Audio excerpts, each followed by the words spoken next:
Hi, my name is Diamond Dallas, and welcome to the Dallas, Texas show. Today I will be telling you some stories. I hope you enjoy.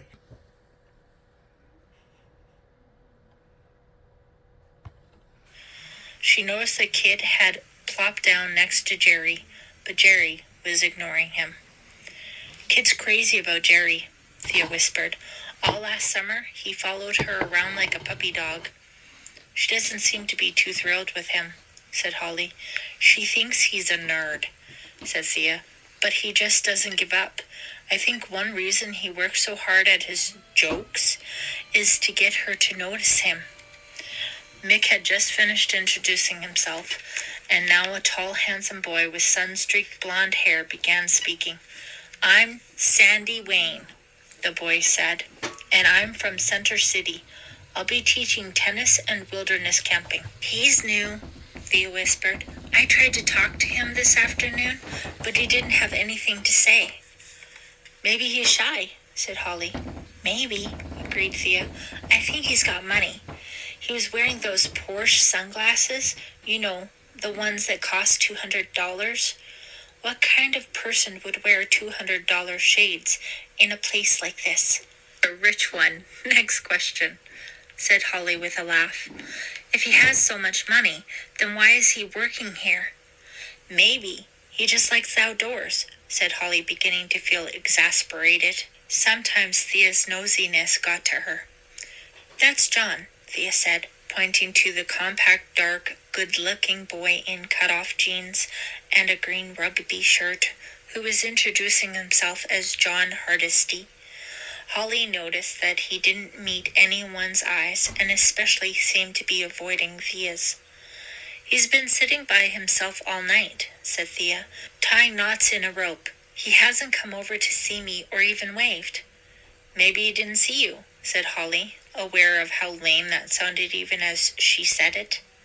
"Maybe," said Thea, "but I doubt it." Now Holly understood why Thea had been so jumpy all evening. She tried to think of something comforting to say to Thea, because it seemed as if John hadn't been as thrilled by last summer's romance as Thea had been. The introductions were finally over, and Holly wondered if she'd ever be able to keep all the names straight. "It's getting late now," Uncle Bill was saying, "so I won't keep you much longer. You've all got printouts of the camp rules. I just want to go over a few of the more important ones. Lights out is at 9 o'clock sharp for the campers and at 10:30 for the counselors." There were 2 or 3 groans of protest, and Mick asked, "What about weekends or when we're off duty?" "No exceptions," said Uncle Bill firmly. "Whenever I've made exceptions in the past, people overslept in the morning." "Most of the rules aren't bad compared to those of other camps," Thea whispered to Holly. "But Uncle Bill is really strict about the ones he does have. We recycle soda cans and paper. You'll find the appropriate bins in the mess hall." Uncle Bill continued, "And finally, and this one is a biggie, counselors are absolutely forbidden to date campers. By date, I mean hang out with socially, hold hands, go to the dances together. In other words, be involved with. If you see your true love among the campers, that's fine. See them during the school year, but not here. Not ever.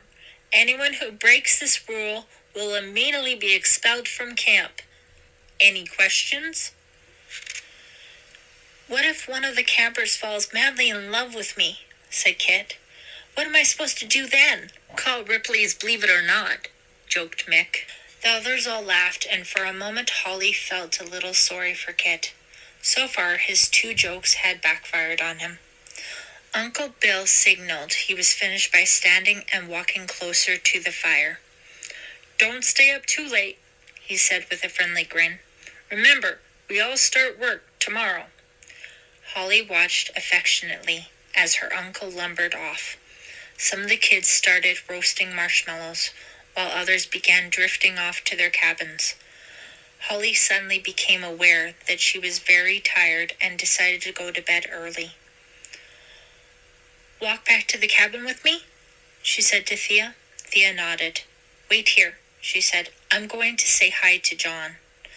Holly watched as Thea crossed to the other side of the campfire, where John was still sitting by himself, staring blankly into the fire.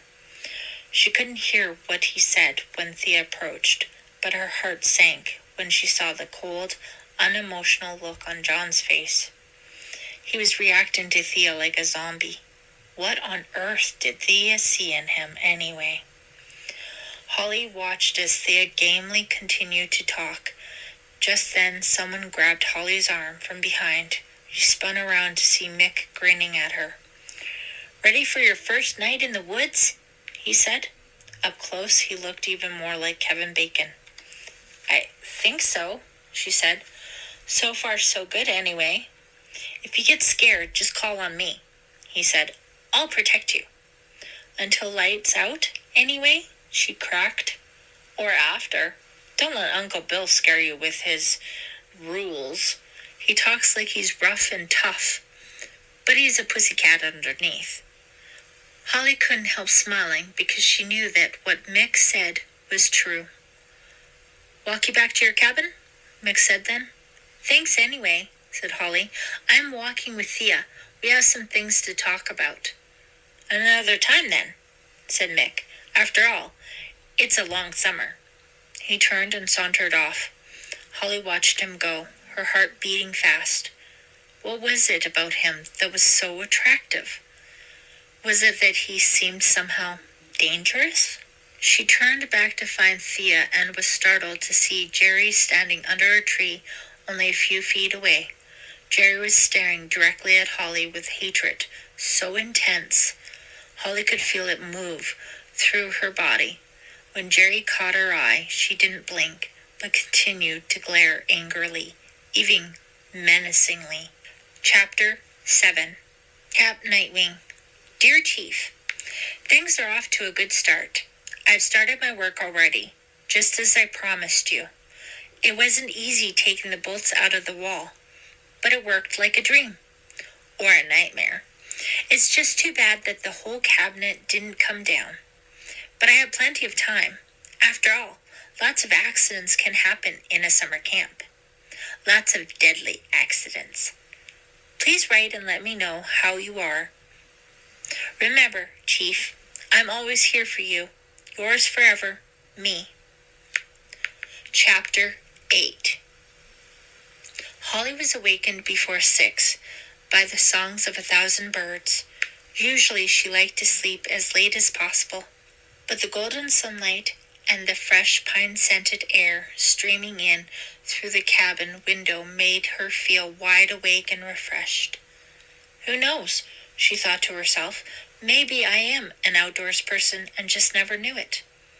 Jabra was still asleep in her bunk across the room. Holly dressed quickly and quietly, slipping into her new pink-striped bathing suit and grabbing a towel before stepping outside. A faint, hazy mist hung over the woods to the east, and the ground around the cabins was lightly dusted with dew. It's really beautiful here, she thought. No wonder Uncle Bill loves it so much. She followed the path down to the lake, the pine needles tickling her bare feet. She had nearly reached the shore when she heard a pounding noise behind her and realized that someone was running after her down the path. Startled, she turned around quickly, then relaxed when she saw Sandy jogging toward her. He was dressed in a red warm-up suit and the fancy sunglasses Thea had mentioned. Hi, he said, slowing.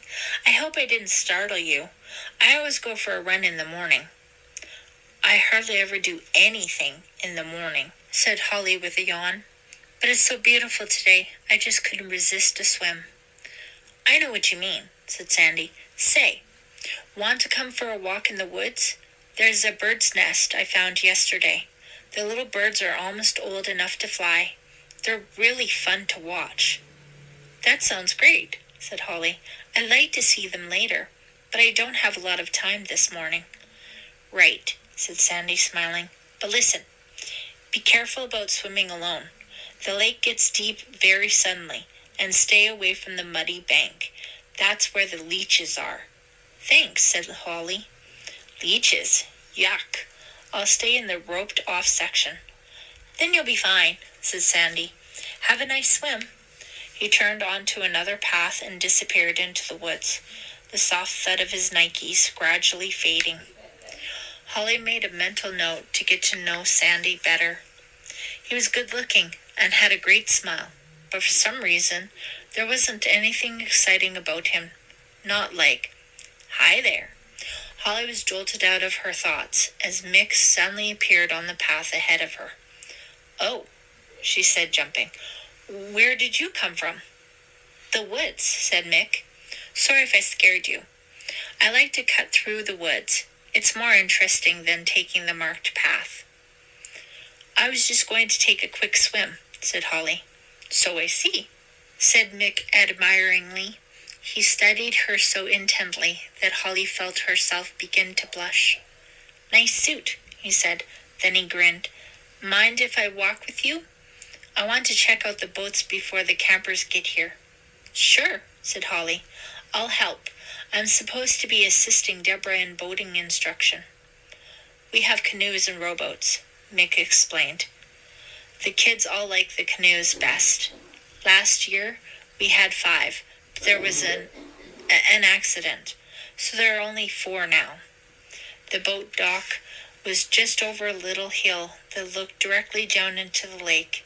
In the early morning light, the lake gleamed with golden streaks of reflected sunshine. "The lake's so beautiful," Holly said. "Does it have a name?" "Feather Lake," said Mick. "It got its name because of all the waterfowl that stop here on their migrating path. My grandfather grew up around here, and he once told me that—" "Whoa!" He stopped talking suddenly and jogged the remaining few feet to the dock. "What's the matter?" asked Holly, catching note of the alarm in his voice. "The canoes! I see only one." Holly ran after him onto the short wooden dock. Bobbing at the ends of their leads were 3 rowboats and 1 battered-looking canoe. "They're in the water," said Mick. "Over here." Holly bent her head to see where he was pointing. Beneath the clear surface of the lake, she could make out 3 canoes resting on the sandy bottom, each with a large hole in the side. "How could that happen?" she asked. "I don't know," said Mick, "but those holes weren't accidentally made." He took off his canvas high tops and jumped into the water, soaking his cut-offs and t-shirt. "Come on," he ordered. "Help me."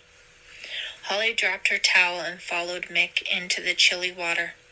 Together they began to push and pull at the canoe nearest the shore.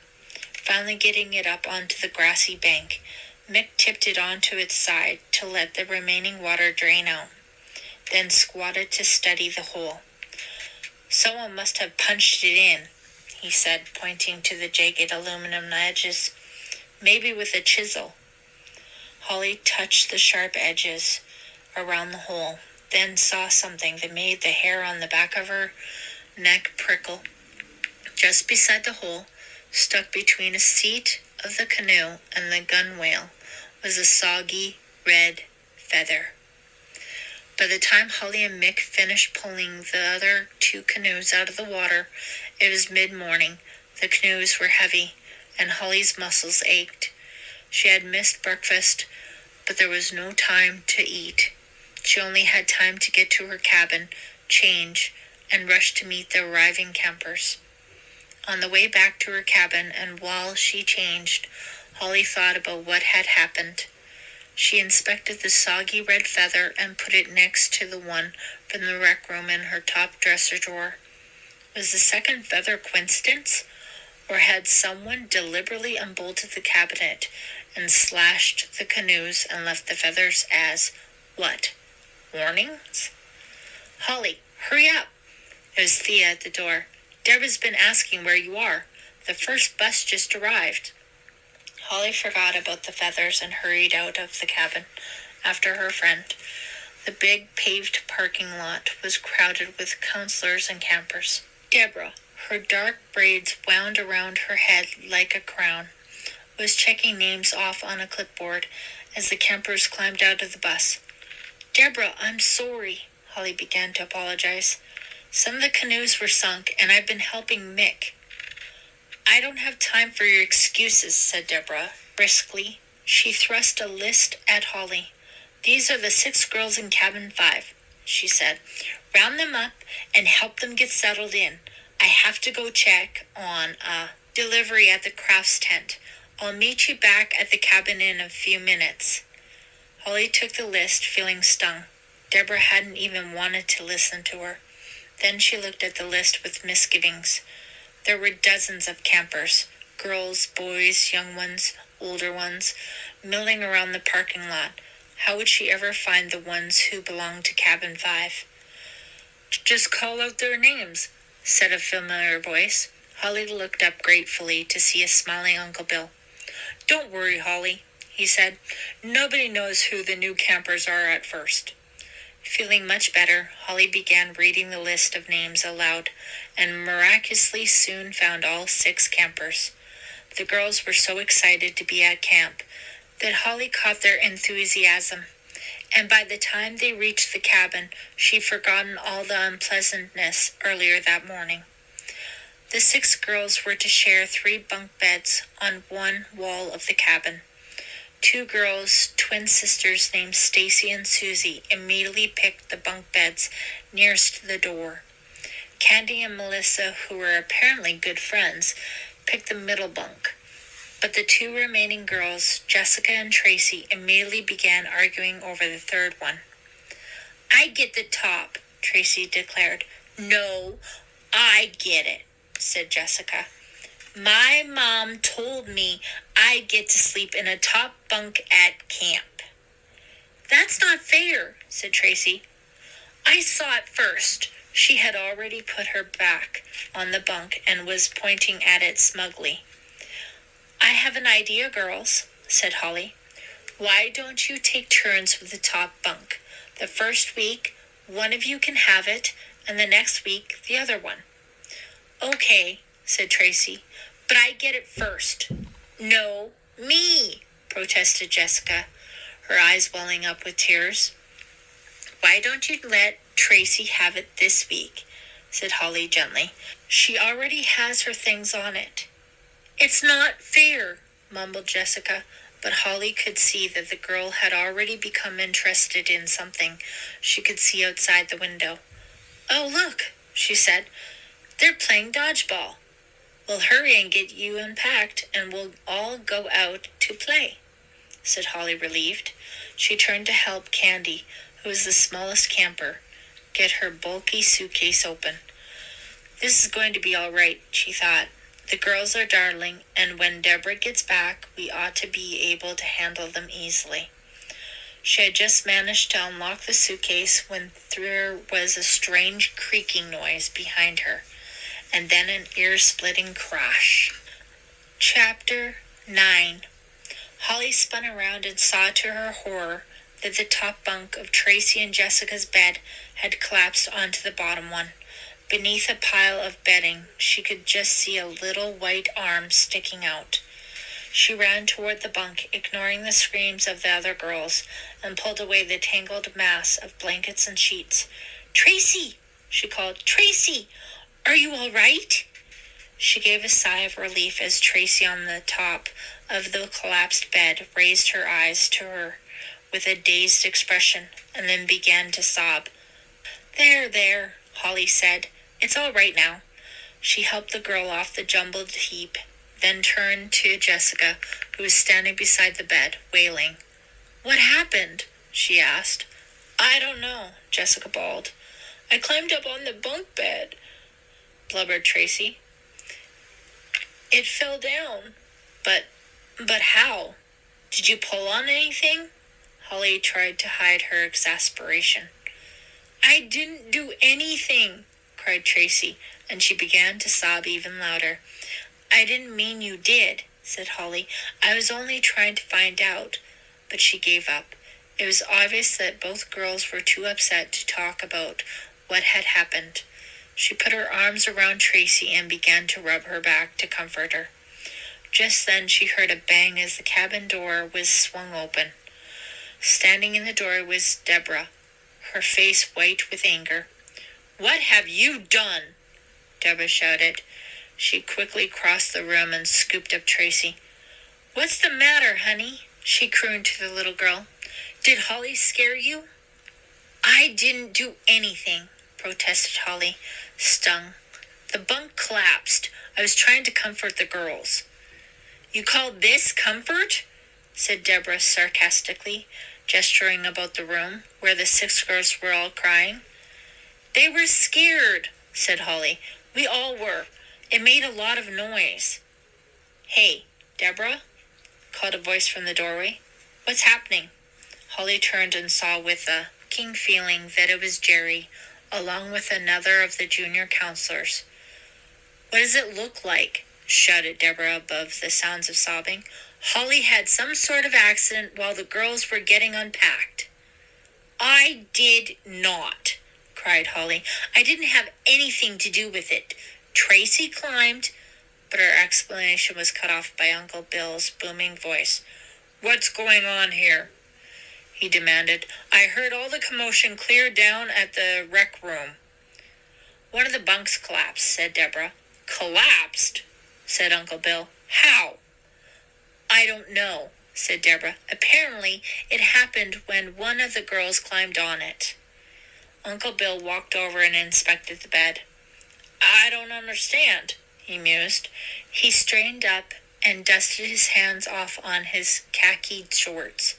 "Well," he said, "I'll send the handyman over to fix this and to inspect all the other beds. Thanks for your quick thinking, Deborah." As he strode out of the cabin, Holly stared after him speechless. Deborah hadn't done anything except make things worse by screaming at her. "Well, don't just stand there," Deborah snapped. "You've got to help the girls." Once again, Holly felt her cheeks grow red. What did Deborah think she was doing?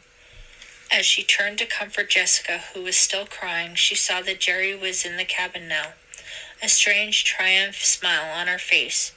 There, Jessica," Holly said, picking up the little girl. "Don't cry. It's all right." She sat on the bunk next to the one that had collapsed and continued to soothe Jessica, finding her words strangely soothing to herself too. Jessica's sobs had diminished to intermittent, quiet little gasps, so Holly focused her attention on the collapsed bed. One of the slats had broken and was poking up with sharp splinters protruding. Idly, she flipped over the slat to pull out the longest splinter, then froze. Taped to the underside of the slat was a red feather. For a long moment, Holly just stared at the feather. "I don't believe this is still only the morning of the first day of camp," she thought. "What's going to happen next?" She took a deep breath to calm down, then stood up, ready to help the young campers unpack. Out in the main yard, Sandy and another counselor were leading team games. Holly took her girls to join them, but she couldn't get her mind to focus on anything but the red feather. That made 3 red feathers. They seemed to add up to only one thing. Someone was deliberately trying to destroy the camp. And then another thought formed in her mind. She had found the feathers, all 3. Why? Was their message meant for her? "I've got to take care of something," she told Sandy, making a sudden decision. "If anyone wants me, I'll be in Uncle Bill's office." "Sure thing," said Sandy, flashing his friendly grin. Her heart pounding, Holly knocked on Uncle Bill's door. At his mumbled, "Come in," she pushed it open. He was hunched over his battered wooden desk. A worried frown creased his forehead when he first raised his head, but when he saw who it was, he smiled, his familiar hearty smile. "Well, hi there, Holly," he said. "I wish I had some time to sit and shoot the breeze with you, but I've got to finish these accounts and then see about getting that bunk and the canoes fixed." "That's what I want to talk to you about," said Holly. "The bunk bed and the canoes. Uncle Bill, I'm positive that... I'm sorry, Holly, he cut in. I really don't have any time right now.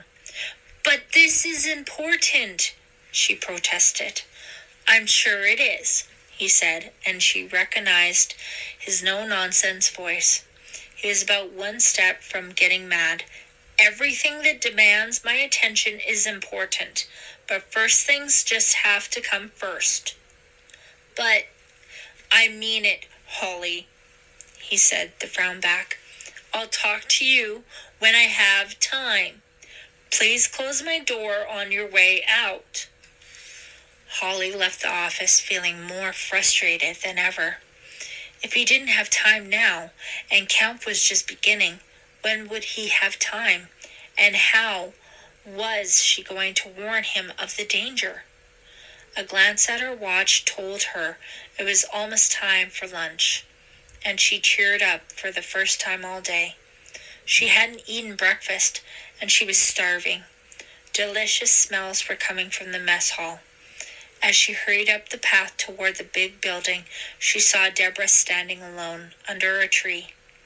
On impulse, Holly stepped off the path and joined her. Hi, she said brightly. Hi, said Deborah. There was no smile of welcome, just weariness in her dark eyes. She tossed her head impatiently, and the little jade owl on the thong around her neck bounced against her peach-colored t-shirt. Holly took a deep breath. I just want to say, I'm sorry for what happened this morning, she said. I don't know how things go so out of hand, but I promise I'll try harder from now on. Let's hope so, said Deborah. But I also want to ask you something. Something that will make it easier for me to do my job. She paused a moment. When Deborah didn't answer, she went on as calmly as she could. I felt really bad when you scolded me in front of the girls and the other counselors, she said. I'd really appreciate it if you wouldn't do that again. If I do something you don't like, please just tell me in private. For a moment, Deborah just stared blankly at her, the expression in her eyes unreadable. And then the expression became clear. It was anger. In other words, said Deborah, you want me to ignore emergencies so I won't hurt your feelings. That's not what I said, protested Holly. I had no choice but to speak to you this morning, Deborah went on, her voice rising. I left you alone for 5 minutes. We nearly had a hurt child on our hands. If I hadn't intervened, you'd probably still be standing there like a statue. But forget it, Holly, Deborah shouted over her protest. The most important thing, as far as I'm concerned, is the campers. Don't think you'll get special treatment just because you're Uncle Bill's niece. Holly started to answer, then shut her mouth. It was no use. Deborah, and probably everyone else, knew she was related to Uncle Bill. How did she find out? Holly turned to go into the mess hall and saw Jerry standing at the entrance, obviously listening to and enjoying her argument with Deborah. Jerry must have told Deborah. Holly suddenly realized Jerry knew Uncle Bill from Waynesbridge, and of course, she wouldn't pass up on any opportunity to cause Holly trouble. Jerry turned away after making sure Holly saw the smile on her face, and Holly followed her into the mess hall, her appetite suddenly gone. As she got in the food line, Thea came up and took her arm. Holly, what's wrong? She said. You look so upset. Everything's wrong, said Holly. I don't want to talk about it. Listen, Thea went on. I just found out something that will help explain a lot. Meet me by the lake tonight after the campers are in bed. Okay, Holly agreed. She didn't know what Thea had found out and didn't much care. At this point, she didn't see how anything could help. She filled her tray with a big spinach salad and a turkey sandwich, then went to join the campers from Cabin 5. She sat down opposite Deborah, who barely acknowledged her. But as soon as Holly saw the girls, her mood improved. They were obviously happy to be with her and began to talk all at once, telling her about the wonderful time they'd had playing ball. "Melissa won 3 points for our side," Tracy explained happily. "Well, that's wonderful," said Holly. "I'll be sure to watch the next time you play." "We'll be going swimming right after lunch," Deborah told the girls and got up to get some coffee. "So don't eat too much." "Don't worry, Deborah, we won't," said Tracy. "We don't want to sink." Holly couldn't help laughing. The girls were all so darling. Her appetite had returned, and she was just about to bite into the turkey sandwich when Kit came running into the mess hall, screaming in terror. "Help! Somebody help!" A monstrous green snake was wrapped around his arm. The mess hall erupted in pandemonium, with the sounds of chairs scraping along the floor and falling over, and campers' screams drowning out Kit's cries for help. "Help me!" Kit screamed again, struggling with the huge, withering creature. "Please, won't someone help?" His struggles had brought him close to the cabin 5 table, and all at once he pulled the enormous snake off his arm and tossed it into the center of the table. Chapter 10. Holly just stared at the huge snake, unable to move. All around her she could hear the screams of terrified campers as they scrambled to get away from the table. "Do something, Holly," she told herself, but she could do nothing except stare at the snake. As if in slow motion, she watched as Thea ran over to her table, reached down, and, incredibly, picked up the snake to fling it against the wall of the mess hall. Slowly, Holly felt herself return to normal. Her heart slowed and her legs stopped trembling. Then she became aware of a ripple of laughter that quickly built to a roar. "It's rubber," someone shouted, laughing. "The snake is rubber." One of the boy campers came over to the table holding the snake in his hand. Now Holly could see that it was, in fact, just a rubber snake, not even that lifelike looking. Once again, she felt her face grow hot with embarrassment. Some of the cabin 5 campers were still crying in fright. "For heaven's sake, Holly," said Deborah, returning to the table. "It's bad enough you were scared by a rubber snake. Are you just going to sit there while the girls need help?" With Thea's help, Holly quickly began calming and soothing the younger girls. "Don't feel bad. Everyone thought it was real," Thea whispered to Holly. "Right," said Holly. "Thanks. Don't forget about tonight," Thea added. Down by the lake, she returned to her own table, and Holly went back to her lunch, but she didn't feel like finishing it. She saw that Deborah was giving her a disapproving look.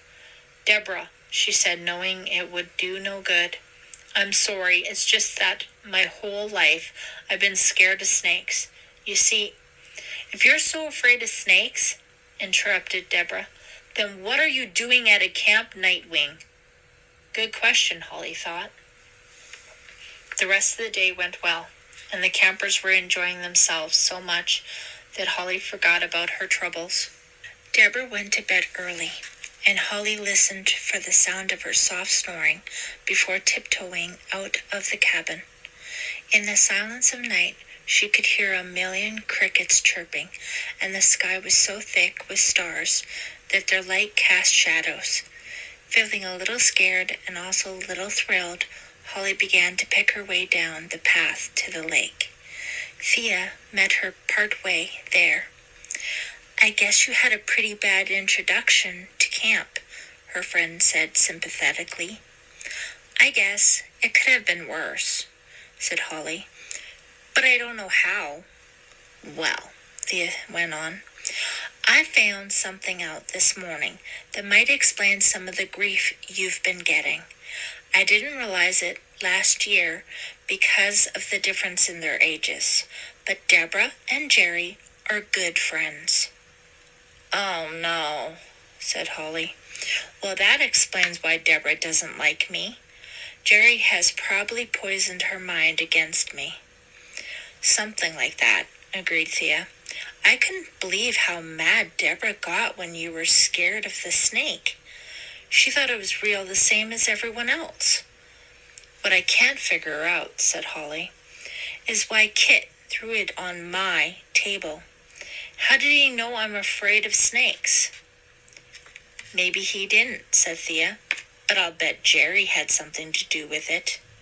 Like maybe she just told Kit to do something to embarrass me, said Holly glumly. And, of course, whatever Jerry wants, Jerry gets, said Thea. They had reached the lake, and Thea sat on the edge of the dock, dangling her feet in the water. Holly sat next to her, leaning against one of the wooden supports. She watched as the moon rose over the lake, sending its silvery reflection into the rippling water. You know, Thea went on, even if Jerry didn't have a grudge against you, she might see you as a threat. She was Miss Popularity at camp last year. She even had a thing going with Mick. Oh no, thought Holly, just one more reason for Jerry to be against me. She hugged her knees, trying to think of what to do, when there was a sudden howling in the distance. What was that? Cried Holly, jumping. Thea shrugged. A wolf, maybe, she said. Don't they howl when the moon's out? What am I doing here? Holly suddenly wailed. I don't like the outdoors. I'm scared of bugs and snakes, and half the counselors hate me. And now I have to listen to a wolf? Listen up. It's probably just a dog, said Thea. Listen, I still think that if you give it a chance, you'll have a good time here this summer. But maybe, if you really feel bad, you ought to just give up and go home. I'm sure Uncle Bill would understand. That's the whole problem, said Holly. He probably would understand, but he needs my help, especially now that someone's trying to destroy the camp. What are you talking about? Said Thea.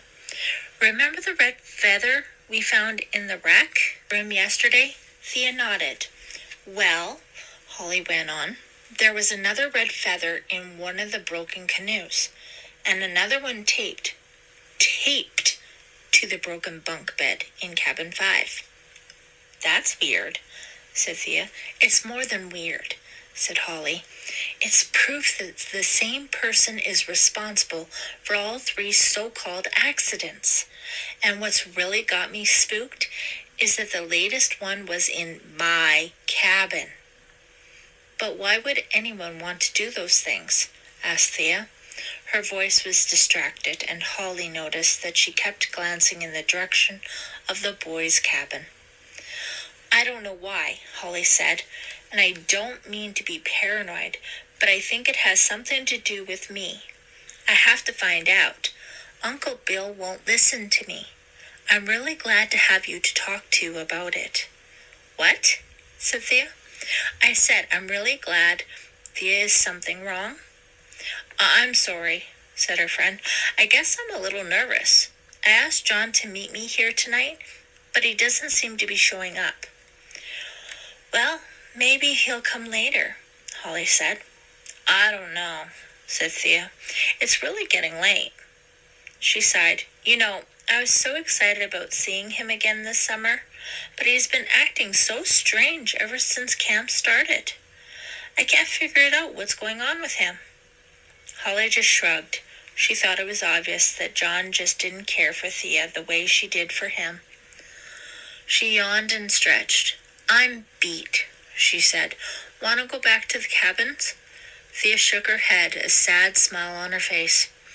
I think I'll wait a few more minutes. He still might come. Okay, said Holly, and thanks for what you told me about Deborah. It doesn't make her attitude any easier to take, but at least I understand where she's coming from now.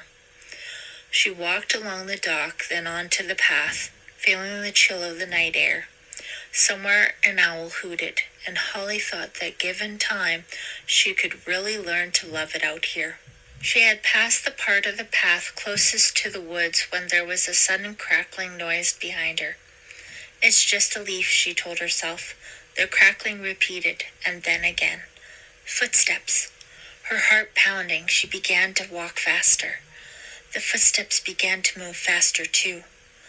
Who or what could it be? Holly turned around, but she saw nothing but trees and shadows. I'm just imagining things, she told herself. She stopped. The footsteps stopped. Then all at once they started again. Faster. Running. Who could be in the woods at that time of night? Whoever it was just behind her and getting closer. Chapter 11. Holly began walking faster. The footsteps sped up too. Then she heard voices. It's this way, a girl said, and another. Come on, Cindy. You heard what Uncle Bill said about lights out. Holly let out a sigh of relief. It was just two of the older girl campers, out late trying not to get caught. She recognized them. The pretty blonde one was named Courtney Blair. The other one was named Cindy something.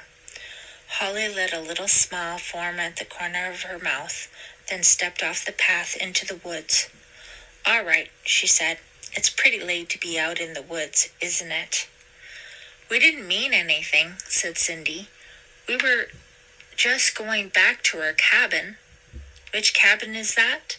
Asked Holly, sounding as authoritative as she could.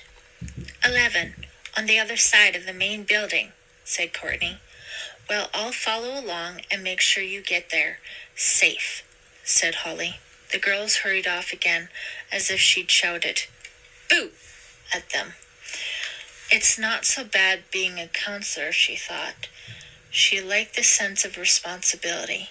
She continued to follow them through the woods to make sure they really went to the cabin 11. They had come even with the main building when she saw a light off to one side of the path, and then she found herself staring into the light. She blinked, then squinted and saw that the flashlight was being held by Mick. Hi, Holly, he said. They were two simple words, but somehow the way he said them made her feel as if he knew everything about her. Hi, Mick, she said nervously. What are you doing up so late? Would you believe searching for you? He said with a devilish smile. No, she said after a moment. I wouldn't believe that. Well, I found you, though, he said. I've been wanting to talk to you all day. I've never had a chance to thank you for helping me with the canoes. That's all right, she said. I'm just glad no worse damage was done. I like the way you work, he went on. Just helping me out, not asking a lot of questions and making excuses the way some girls would. Well, it was no big deal, Holly said. You're okay, Mick said. I knew as soon as I met you that I wanted to get to know you better. For a moment, Holly didn't answer. She studied his face and saw that he was acting serious. Too serious. Why was he coming on so strong? I'm sure, she said carefully, that we'll get to know each other better before the summer is over. I wanted to start now, he said. Why don't you come for a walk with me? Now? She asked. It's practically the middle of the night. That makes it even nicer, said Mick. In the darkness of the woods, he looked so handsome, so mysterious, and Holly wondered how she had possibly gotten herself into this. I can't go for a walk with you now, she said.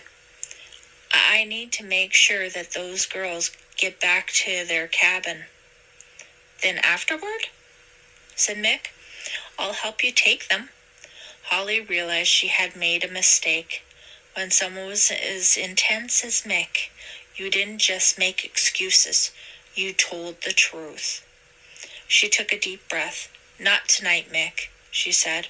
It's late, and lights out for counselors is in a few minutes. What's the matter?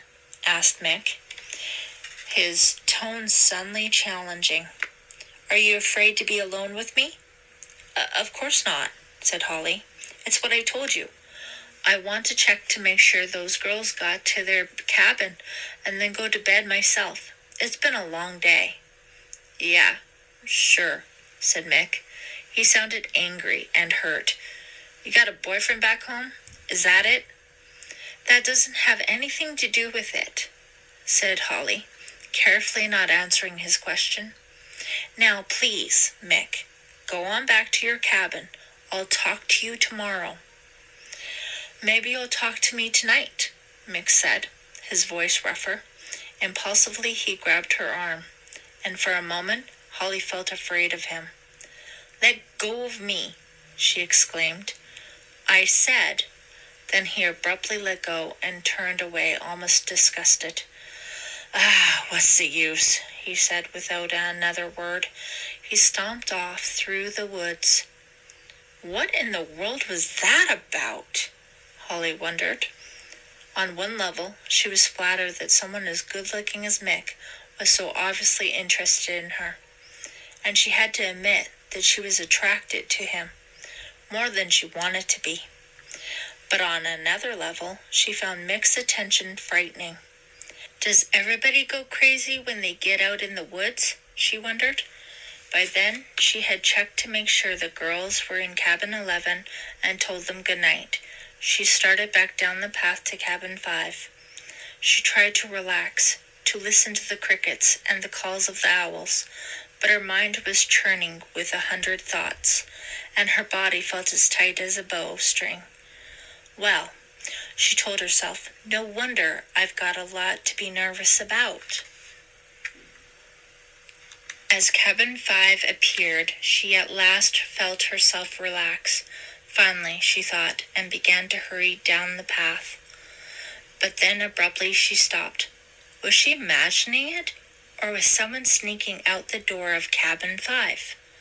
Someone dressed in dark colors, moving stealthily. She blinked hard, and the figure disappeared. In its place, she saw only shadows. Shadows from the tall oak to the side of the cabin. I imagined it, she told herself. Or did I? Confused, she stood still and surveyed the area. There was no sign of anyone. Everyone in camp, except her, was probably sound asleep. A moment later, she felt a tap on her shoulder. She gave a little shriek and spun around in fright and anger. If it was Mick? Hey, take it easy, said a gentle voice. I'm sorry, I didn't mean to startle you. It was Sandy, his fair hair made even paler by the moonlight. Sandy, Holly said, surprised and relieved. What are you doing here? Just taking a little stroll, he said, an odd expression on his face. I always do that before lights out. Why do you ask? I thought I saw someone coming out of my cabin, Holly blurted out. Do you think I was in your cabin? Sandy acted shocked. I just thought you might have seen someone, Holly said. No, he said, I didn't see anyone. No one. He had that odd expression again. You're imagining things, Holly. Probably, said Holly. This day has been one disaster after another. I know, he said sympathetically. I saw the way Deborah yelled at you this morning. I just can't seem to do anything right where she's concerned, said Holly. Don't let Deborah upset you, Sandy said after a moment. I think she's a perfectionist. She probably doesn't realize that you're doing the best you can.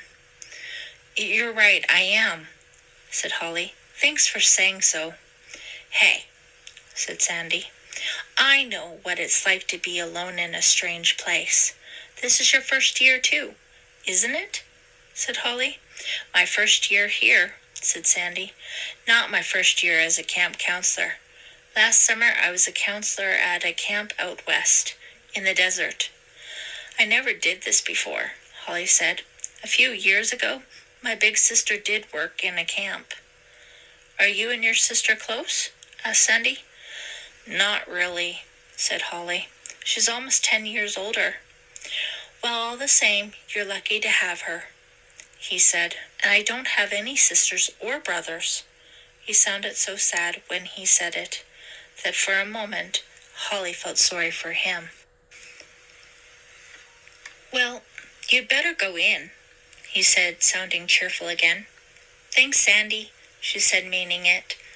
You restored my faith in human nature or something. Good, he said. See you tomorrow. With a wave and a smile, he walked off. She tiptoed into the cabin and quickly but quietly began to get ready for bed. I'm going to sleep like a rock tonight, she thought. Turning down her blanket, she slid in between the cool sheets, laid her head on the pillow, then slipped her hand under the pillow the way she always did before falling asleep, and felt something soft and smooth wriggle through her fingers. With a shriek, Holly jumped out of bed and threw her pillow across the room. There, where the pillow had been, slowly uncoiling, was a green and white snake. Chapter 12.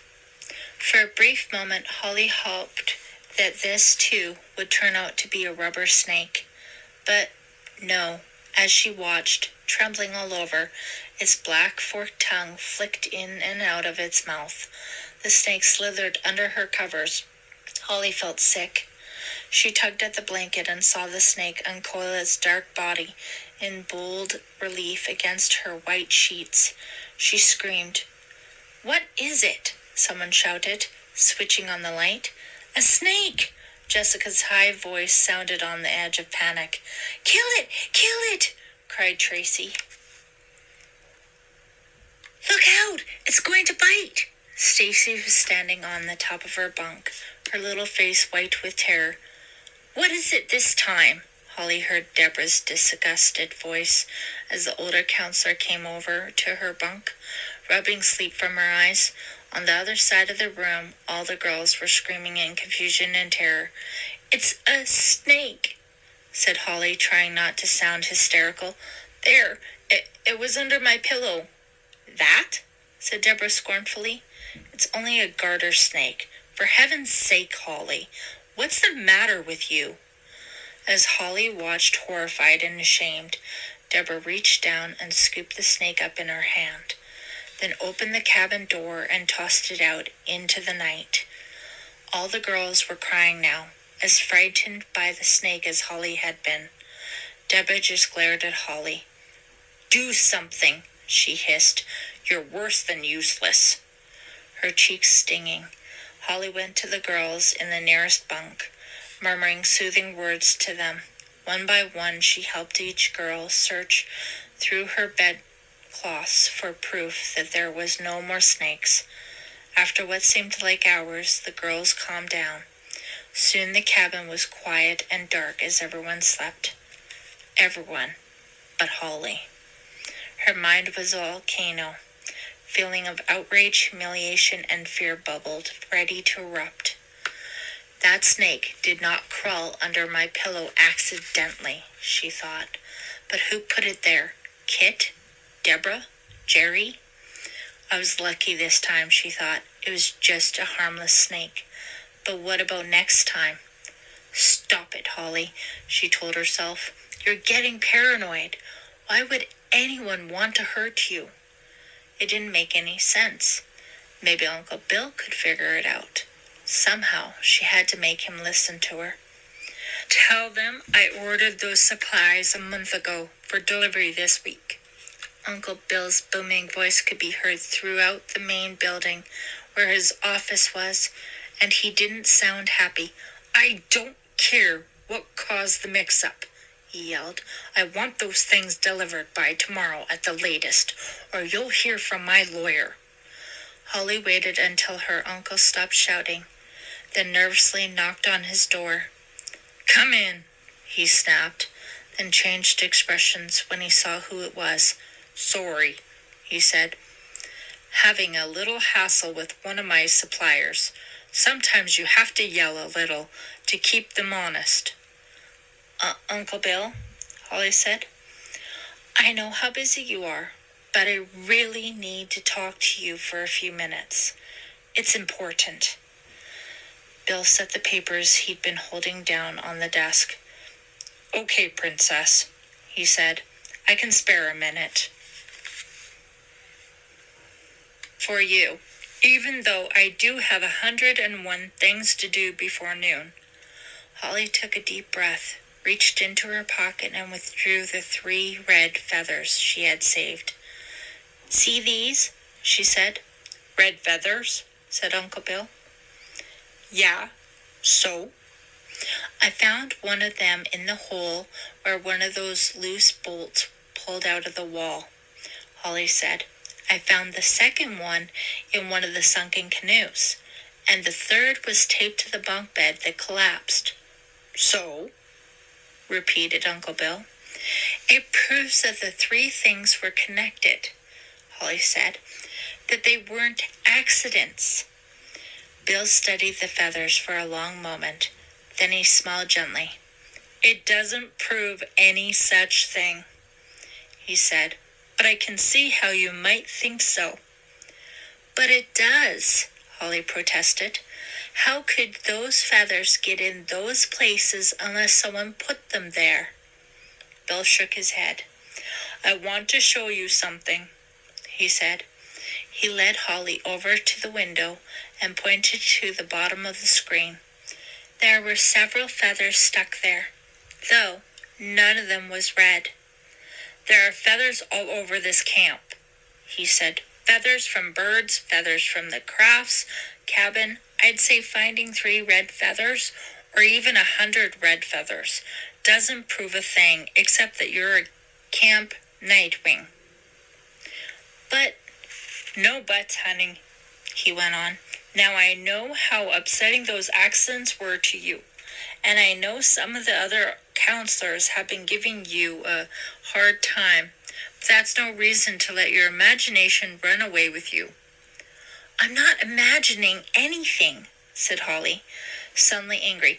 "I'm worried about you, and about the camp." "What if I'm right? What if someone is trying to destroy it?" Uncle Bill laughed without humor. "There's no reason in the world for anyone to want to do that," he said. "My own bad luck alone is probably enough to do me in." "But I'm telling you, it's not luck. Those so-called accidents were not related," he said, finishing her sentence. "But no matter how bad my luck has been, it's got to turn sometime. And I have a good feeling about this summer, Holly. I really think we're going to do it. Make the camp a success. Now, can I count on your support?" Of course you can," she said.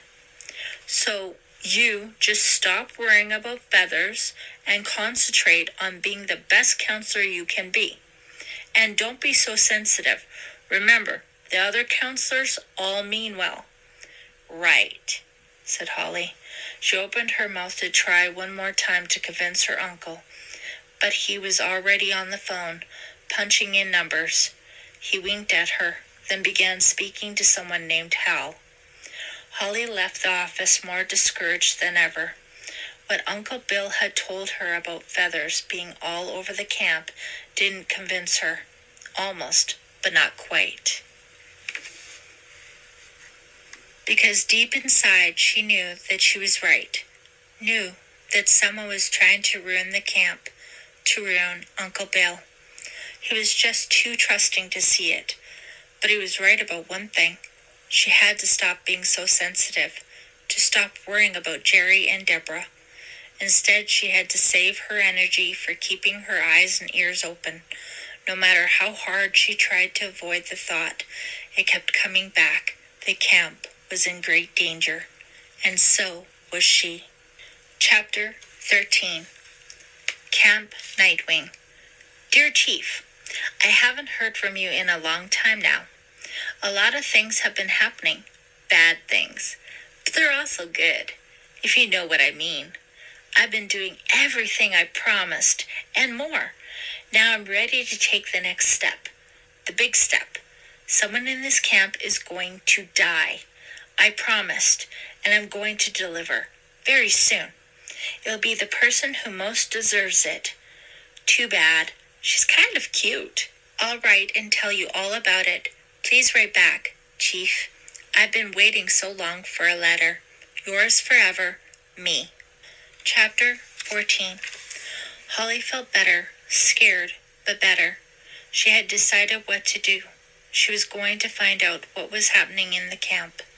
Uncle Bill wasn't going to do it, so it had to be up to her. Who could be doing these terrible things? It had to be someone who was at camp all the time, since the incidents had happened at all hours, and it had to be someone big and strong enough to sink the canoes and unscrew the cabinet bolts, which ruled out the campers, since they hadn't been there yet. It had to be one of the counselors, but which one? She thought back to all the mystery shows she'd seen on television. One of the first things the detectives always did was get to know as much as possible about the suspects. So what she had to do was clear. She had to get to know the other counselors as well as she could. She had a perfect opportunity to observe the counselors that afternoon. There was a big softball game between Nightwing and another camp. The whole camp, including all the counselors, were to gather at the big field to cheer on the older Nightwingers as they took on a team from Camp Starlight. The Starlight kids were tough. By the third inning, they were ahead by 7 runs, and the Nightwing campers were starting to lose interest. Holly's group sat working on lanyards during the game and paid very little attention to the action on the field. Holly's attention was on the counselors, particularly the counselors with whom she had had the most contact. Kit, she noticed, always did as little work as possible while trying to seem busy. She laughed as she watched him spend 10 minutes getting the first aid kit in order, while he was really using the time to try to get close to Jerry. John Hardesty worked hard. He was completely focused on the game and the campers. He practically ignored the other counselors, only speaking to them when he had to. Sandy was like John, always working hard and keeping to himself. He seemed shy and hardly spoke to anyone but Holly. But during the game, she saw him talking to Deborah. Flirting? She'd never seen them talk together before. Jerry's one of the coaches. Even Holly had to admit that Jerry really knew what she was doing. She expected a lot from the campers, but they liked her for it. And Mick was different. He was a good worker, but his mind always seemed to be somewhere else. Holly watched and listened all day. When the game was over, final score 16-4, she helped lead camp, Nightwing, in a cheer for Starlight, and then took everyone down to the lake for a much-needed general swim. As she sat on the dock waiting for the whistle that meant general swim was over, she had to admit the truth. None of the counselors ever said or did anything that seemed remotely suspicious. She was getting nowhere. She had just finished collecting her camper's beach towels when Mick suddenly appeared beside her. "Hiya," he said. "Hi, Mick," she said. "So, did you see anything you like?" "Huh?" Holly had no idea what he was talking about. "Well," he said, "you've been staring at me all day." "I have?" "Looked like it to me. So I thought I'd invite you to do some more staring, up close and personal. Like down here by the lake tonight?" "Well, For a moment, Holly didn't know what to say. As always, when she was around Mick, she felt unsure of herself and a little frightened. But he was cute, and she wanted to go. "Sure," she said. "Sounds like fun. I'll meet you after the campers are in bed."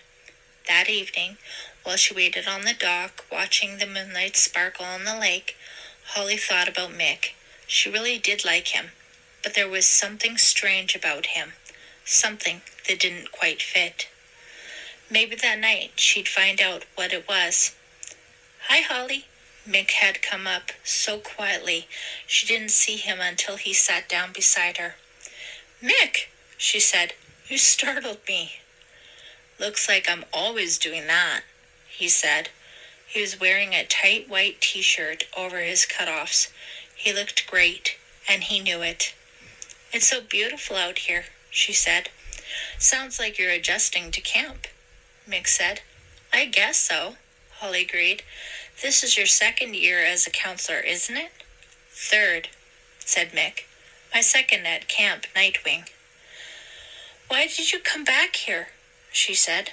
He laughed. "Why not?" he said. "It's a great camp, even if Uncle Bill doesn't pay as much as some of the others, and it's close to where I live." "Where's that?" said Holly. "Believe it or not, a farm," said Mick with a little smile. "Not far from Belleville." For a moment, Holly was speechless. Mick seemed so sophisticated that she had just assumed he was from a city. "I never knew that," she said. "There's a lot you don't know about me," said Mick.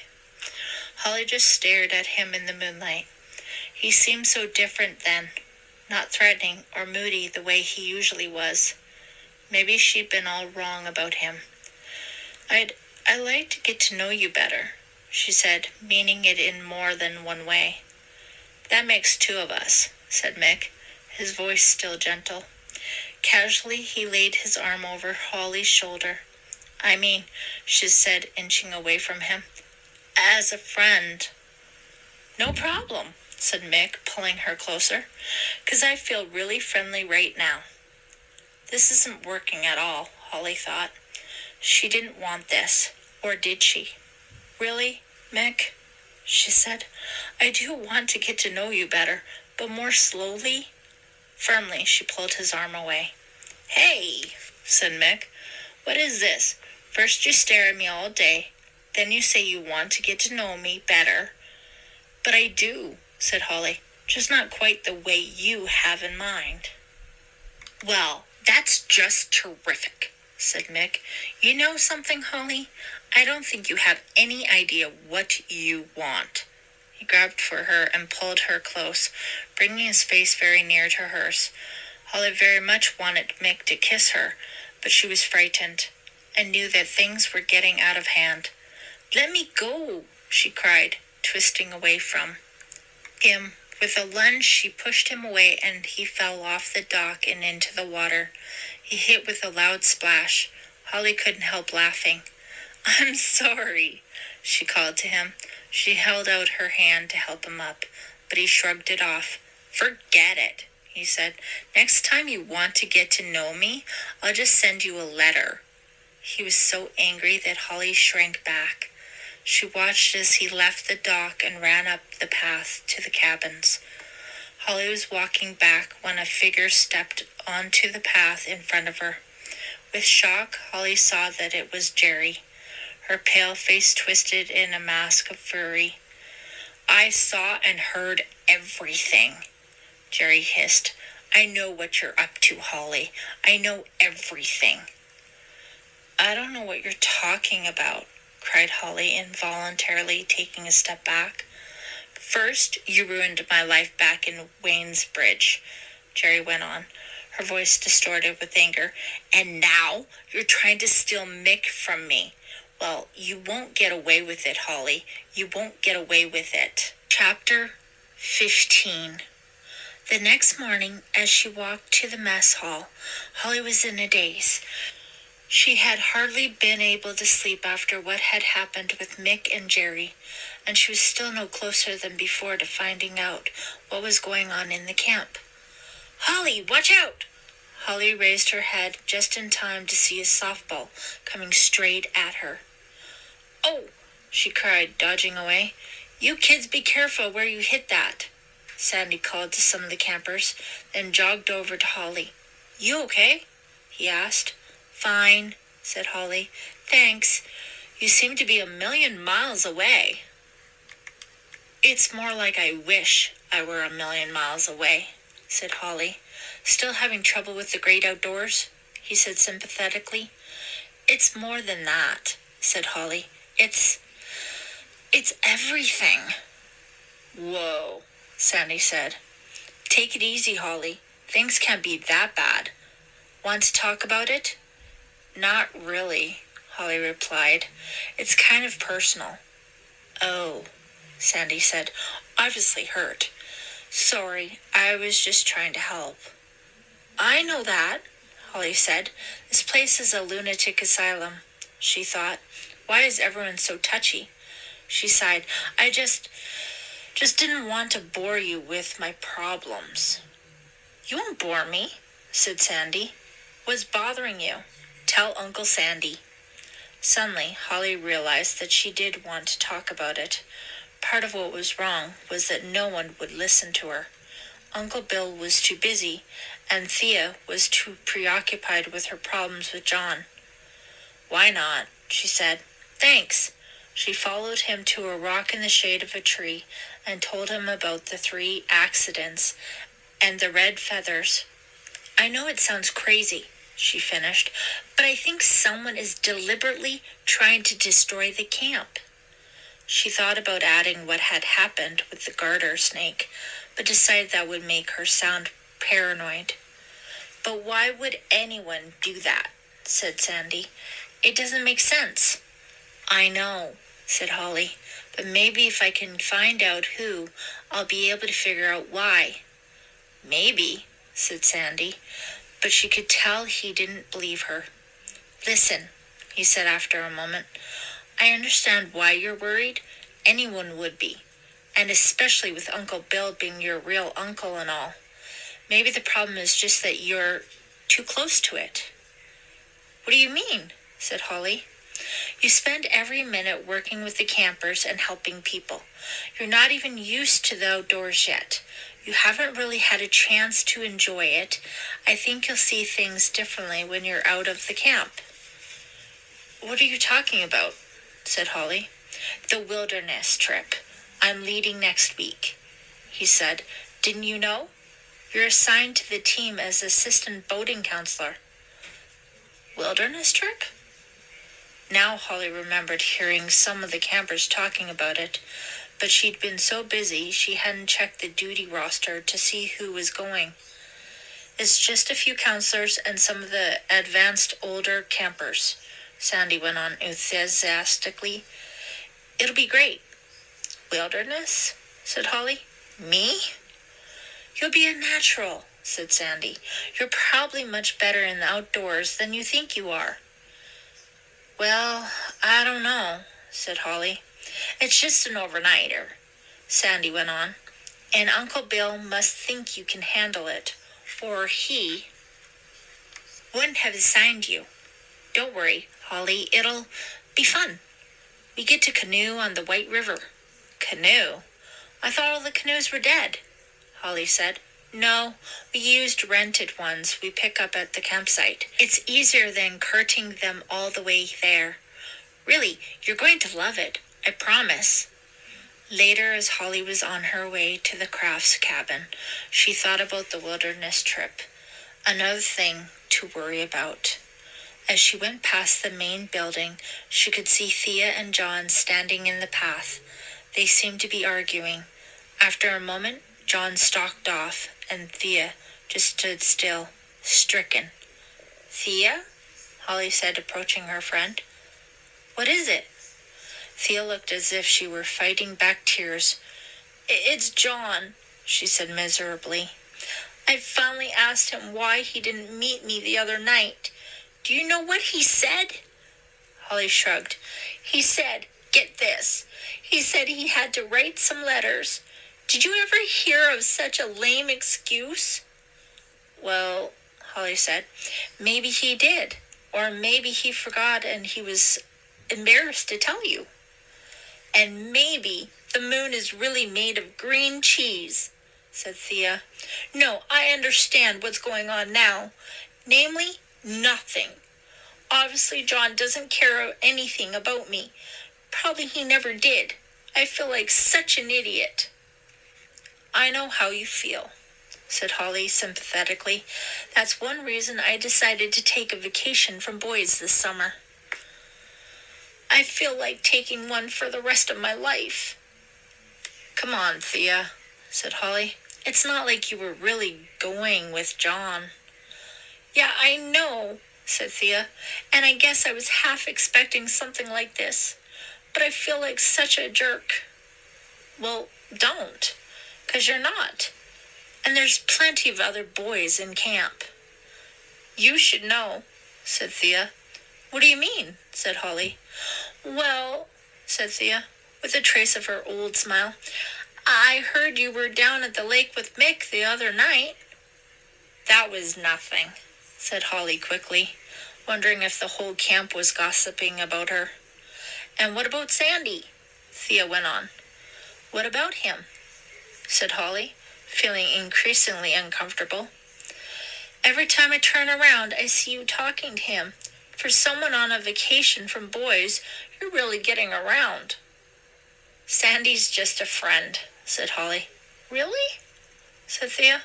"I'm glad to hear it, because I think he's really cute.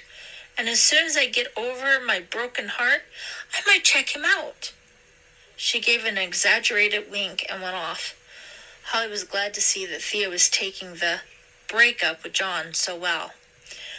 She pushed open the door to the Crafts cabin to find the girls sitting along a low wooden table, making simple, punch-type clay pots. In the center of the room, Deborah sat at the pottery wheel, putting the finishing touches on a vase. "Sorry I'm late," said Holly, though she was only a minute or two late. Deborah didn't answer but gave her a disgusted look. Right, thought Holly.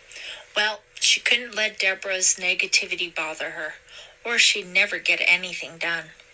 She took a deep breath and went to help the girls with their pots.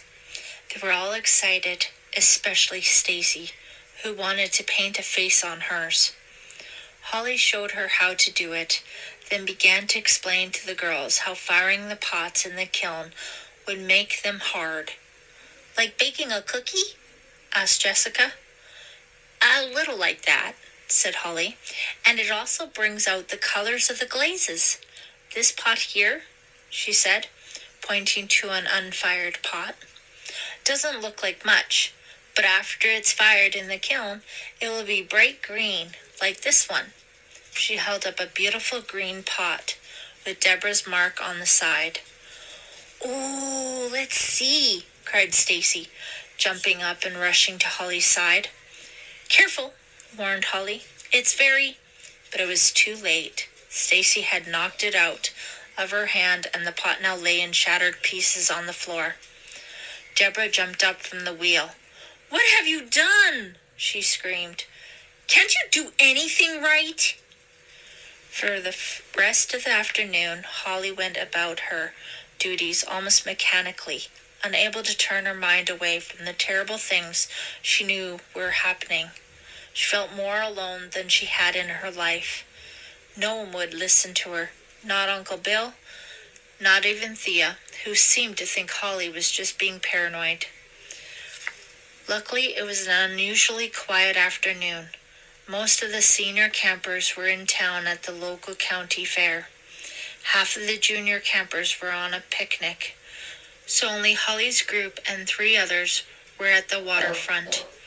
After the last swim of the day, Holly let the kids run on ahead, and she took the long way back to her cabin, past the campfire circle. She had reached the path that led to cabin 5 when a huge, ugly spider dropped down in front of her face. She jumped back, then saw Kit standing to the side of the path, dangling the rubber bug from a string. Suddenly, something inside of her snapped. "Why don't you grow up?" she shouted at Kit. "I've never done a single thing to you." "What about Jerry?" he said with a nasty smile. "I hear you've done plenty to her." "That's between me and Jerry," said Holly. "And besides—" "I've got news for you," Kit cut in. "You're looking for real trouble, not jokes." Then his face changed from sneering to menacing. Holly took a step back, and Kit stepped toward her. "Leave me alone," she cried as forcefully as she could.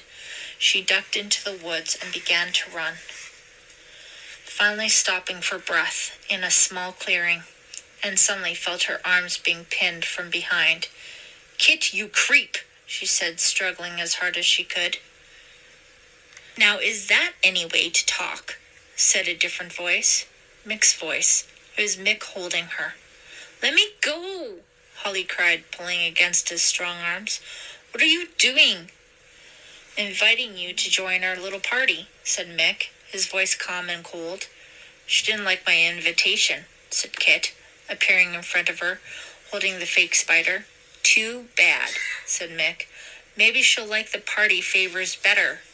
And now Jerry stepped into the clearing. Her mouth was fixed in a mocking grin, and she was carrying a bucket in both hands. Holding the bucket straight out in front of her, she began to walk slowly toward Holly. "I know you're afraid of the outdoors, Holly," said Jerry, still grinning nastily. "So here's your big chance to have all your nightmares come true." Holly continued to struggle against Mick, but it was no use. How can this be happening? She wondered. "Please," she said, "please let me go." "As soon as you've learned your lesson," said Mick. "As soon as you learn, you're not better than everyone else." Jerry pushed the bucket right against Holly's chest. Inside it, squirming in shallow, murky water, were half a dozen slimy leeches. Chapter 16. "Ugh!" Holly cried in disgust and turned her head away. "Like them?" said Jerry. "We caught them just for you." Next to Jerry, Kit was laughing, and now Mick and Jerry were laughing too, strangely excited laughs. Holly told herself that they were only teasing her, but she couldn't forget that one of these three might be a very dangerous person. Or were all three dangerous? All three working together? "You're always trying to make trouble, aren't you, Holly?"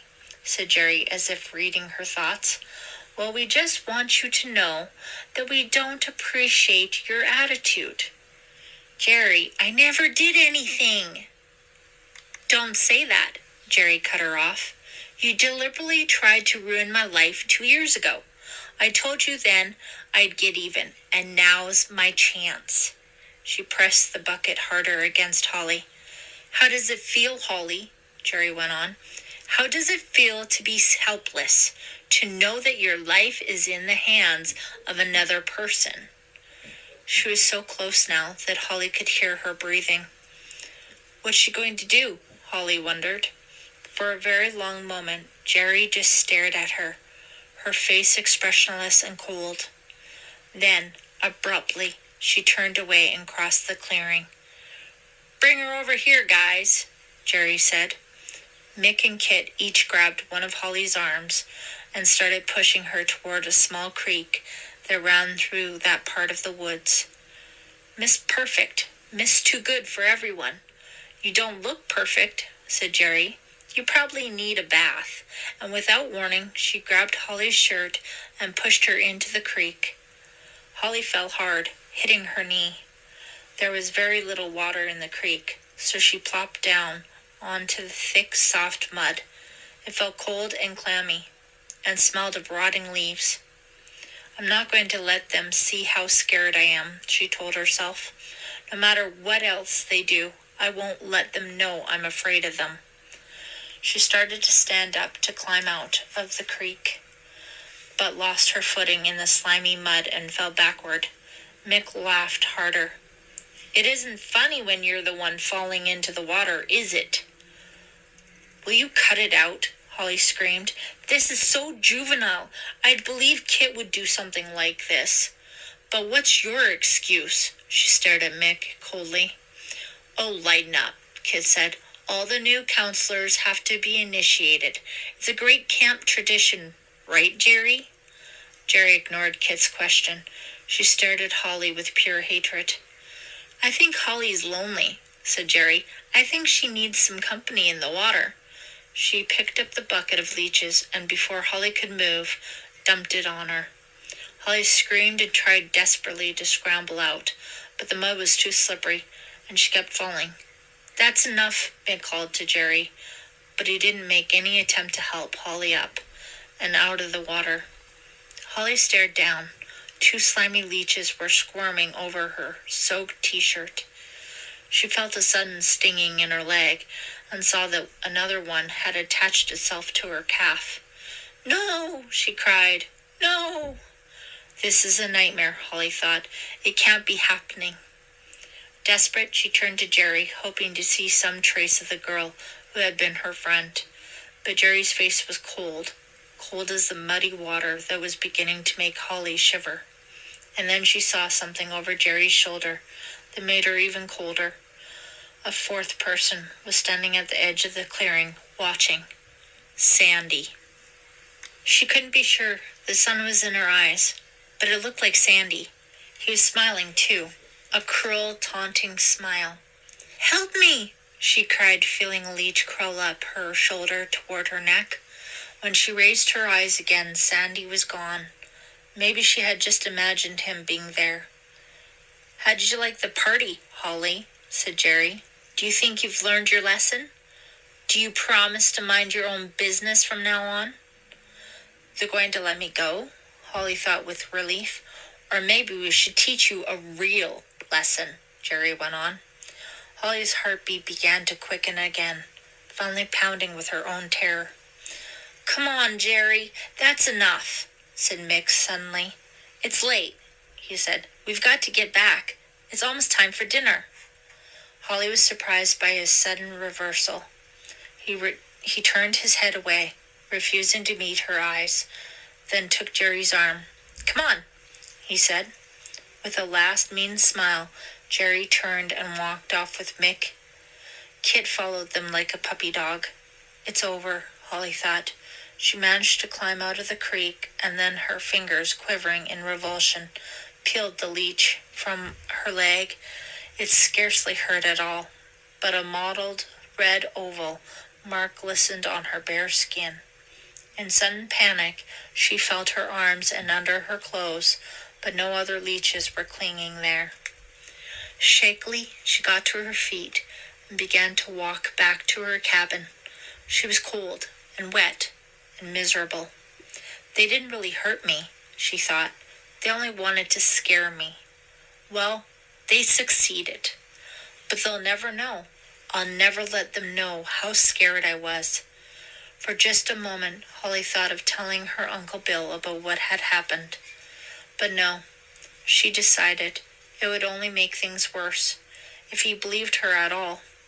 Now she was more convinced than ever that one of all the 3, Mick, Kit, and Jerry, knew something about what was going on in the camp. She wasn't being paranoid. They did want to hurt her, and it wasn't a joke. Just then, her thoughts were cut off by a sudden terrified shriek. "No! Please, no!"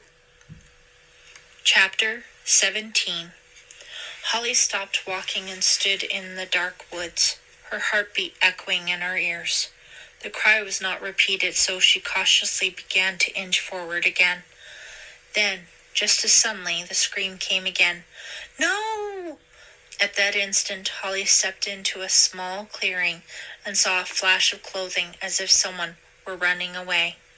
A moment later, she saw John as he appeared from behind a large oak tree. "John," she said, surprised. "What are you—" "Holly," he exclaimed, his voice sounding just as surprised. He swiftly moved his hand, and Holly thought he was hiding something behind his back. "What's going on?" she said. "Who else is here?" "Huh? Nobody," said John. "I saw someone running," said Holly. "I just wondered—" "No, really, I'm alone," said John, his voice becoming angry. "Why are you spying on me anyway?" "Spying?" Holly couldn't believe what she was hearing. "I'm sopping wet and covered with mud. The only thing I want to do is get back to my cabin." Yeah, said John sarcastically. "Sure you were. Listen, I don't care if you are Uncle Bill's niece. If you don't leave me alone, you'll be sorry."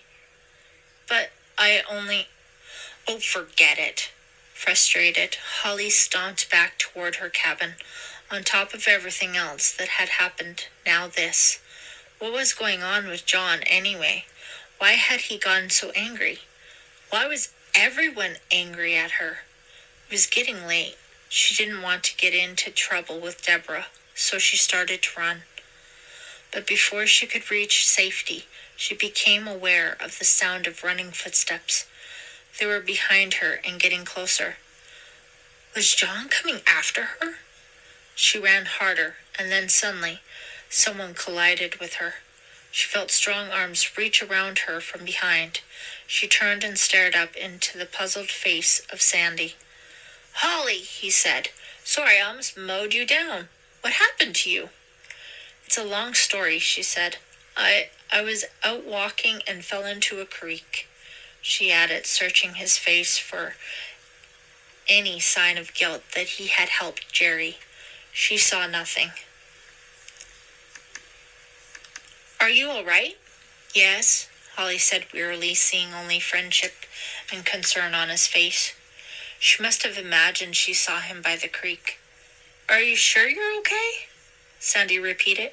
"How did it happen, anyway?" "I wasn't paying attention to where I was going, and I slipped," said Holly. "That's all?" he said. "Well, then afterward I ran into John," she admitted. "He sort of upset me. He acted like I'd caught him robbing a bank or something. He yelled at me and threatened me." "Really?" said Sandy. He shook his head. "He's a very moody guy." "I guess so," Holly said. "I can't even imagine what that was about." "You're having a bad summer so far, aren't you?"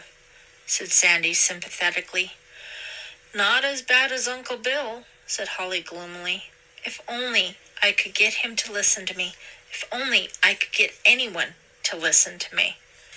"I know how you feel," said Sandy. "I mean, not exactly, but I know what it's like when you know something bad has happened and no one will listen to you." "You do?" said Holly. Sandy nodded. "Someday I'll tell you about it," he said. He smiled at her, and she began to feel relaxed and safe for the first time all day.